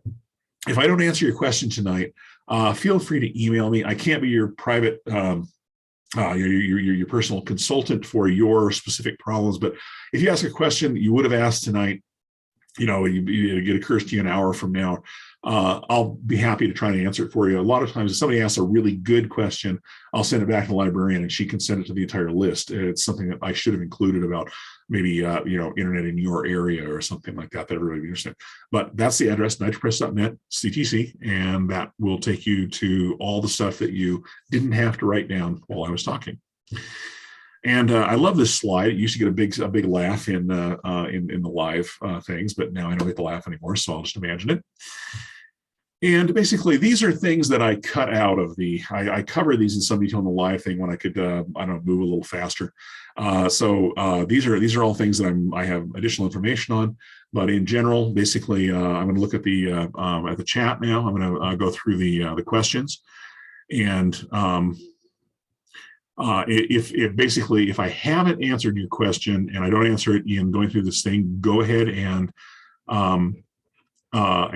re-enter it, and I will do my very best to get to everything until the library wants to pull the plug on us. You can't really circumvent cable as a community. This is an early question. When I lived in Tolland, I was on the technology board, and they had the infrastructure for the town was terrible. They had a Comcast drop into every single public building and school and stuff, and they were paying an absolute fortune for absolutely fourth-rate service and reliability and stuff. And part of what the committee I was on did, they put in a fiber link that looped through the town and ran it out to all of the fire stations, stuff like that. And they went from about 1985 to about 2050 in one loop. It can be done, and it has so much capacity that they were talking about leasing it out to business and so forth for communications. I don't know if that ever happens. So cable, though, is a very specialized thing. There are companies, there are towns, actually down there among you, I can't remember which one it was, somewhere between you and Mystic. There was a town that took over the cable company and ran it as a town service, and they got into deep mud pretty fast. It's specialized. You have to have a certain amount of capital. You have to have a certain amount of expertise. You have to have people available 24/7. Basically, what you need to do is you need to reduce your reliance on cable down to internet, which they basically can't jerk you around too much on. That's about the only direction you can go as a town. Let's see. Yeah,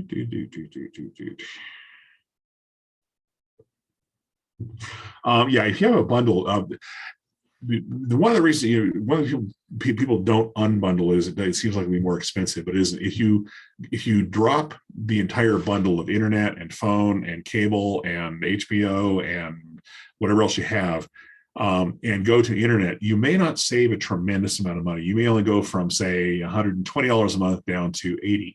It depends on what internet you keep and what other services you keep. So, but again, what you're buying back is a lot of control. You're bringing everything back into your own thing, and you can save a lot more too. If you completely get rid of a $150 cable package and go to a $45 internet package, and then manage everything else you yourself, as we've talked about, you can easily save $100 a month or more.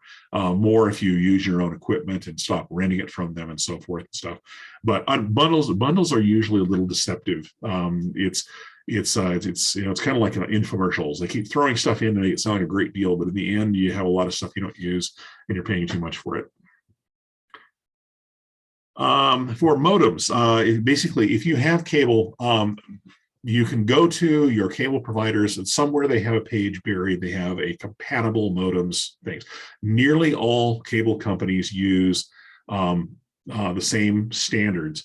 What you want is a Motorola. In fact, here, let me, I think I have let me see if I can find it here. Basically, this is what you want. This is what cable modem looks like. It was originally made by Motorola. It's now made by a company called Aris. And so basically, if you get a Motorola or Aris surfboard of one of the newer generations, you can buy them anywhere from $25 on, I bought a very nice one for $20 on eBay to upgrade the one I had. You can buy them brand new for $60, and they're charging you $5 to $10 a month for them. They're a very cheap piece of equipment. They are almost universal. Just make sure you have the right model for your cable company. If you have, they will complain. If you call up and say, I'm going to go to my own modem, I'm going to send yours back. They might try to talk you out of it just because they want to keep the rental. But if you come up with there are a bunch of very, very cheap junk brands, and they will object greatly because they don't want that junk on their network. You really can't blame them. But if you say, I've got a Motorola, SB6141, which is the pretty much standard model, they have no argument. That's what they use too. So you can buy these and swap them in and stop paying that rental fee. I also recommend that you replace all the other stuff too. If you have a Wi-Fi router and all that kind of stuff, go to your own equipment. There's a number of reasons to do that. One is to stop doing rental. Two, it's usually better. Three, you can put it somewhere, you can relocate it within your house where it works better. And it does not have security trapdoors. The stuff that they provide does have security holes. They can get through it, even though it's a firewall, they can get through it into your computers and systems. And of course, they would never do that. No law enforcement agency would ever ask them to do it. But, if you use your own equipment, they can't. So that's one of the other advantages. The question here, that this one drives me absolutely crazy. I tell you that it's a great thing to do all these things, replace your own equipment, relocate your Wi-Fi so that it works better. And I can't tell you a single person to do it for you. I've never been able to find anybody who does this. What you're looking for generally are the folks who work in low voltage wiring, people who do things like home theater installations, security installations, alarm installations. A lot of times they have gotten into doing better internet installations for residential and small commercial. But you're right. Somebody says either you call an electrician, you pay an absolute screaming fortune for it, or you get the cable guy who, can barely walk from his truck to the back of your house. They send these people with very, very low skills. They've got 15 minutes to install it in one corner of your laundry room where it works, where it's terrible. If you have crummy Wi-Fi, it's not because Wi-Fi is crummy or because you're doing something wrong. It's because you don't put the Wi-Fi access point in one corner of the house. You put it towards the center. My house in Connecticut was one of the big 3-story colonials. I actually put in 3 APs in various parts of the house. Every corner of the house was very, very brightly lit. Everybody had very strong Wi-Fi service. Here, my house is a little smaller. I have the AP right in the center under a stairwell. And every corner of my house and most of my yard has good, strong Wi-Fi. You can do it. You just have to have the technology. You have to have the ability to run the wires so that you can put the router and the Wi-Fi somewhere much more advantageous within your house.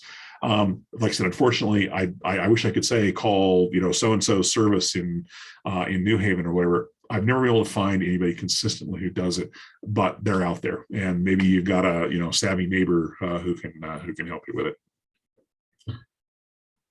Somebody asked about testing for speed, the Ookla speed test. Yes, actually it does. It's a small thing. They're emphasizing the up and down speed. If you go to ookla.net and run it from your computer, it will tell you what your actual internet speed is up and down. Very, very useful. It goes with a local thing. And in there somewhere, it will tell you the ping And it's typically around 8 or 9 milliseconds. Lower is unusual. Higher means you've got progressively slower reaction times from your thing.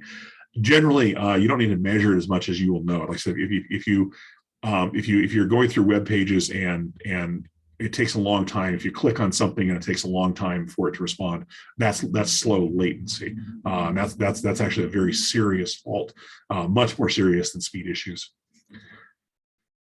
The modem, basically the modem for cable, you have to have something that converts cable to internet. That's what a modem does. And let's see. Jim, I think we should take one more question, and that's probably about it. I know it's run awfully long. It's so You good. folks are It's late. so good, but we Let have me to. let me see We if have to let anybody. people go. I think one more. Yeah, I don't see really any. What's supposed to be VoIP is basically that's what I was talking about. That's the internet telephony. There are a lot of services that provide that. Again, if anybody has any questions that I didn't answer, feel free to email me. I will do my best to answer the simple ones for you. And otherwise, you're probably already ready for bed, and I'm ready for dinner. Thank you so much. That was so great. It was like drinking from a fire hose, but it was wonderful. Thank you so much. Yeah, sure. Thanks, everybody. Good night. Good night, folks.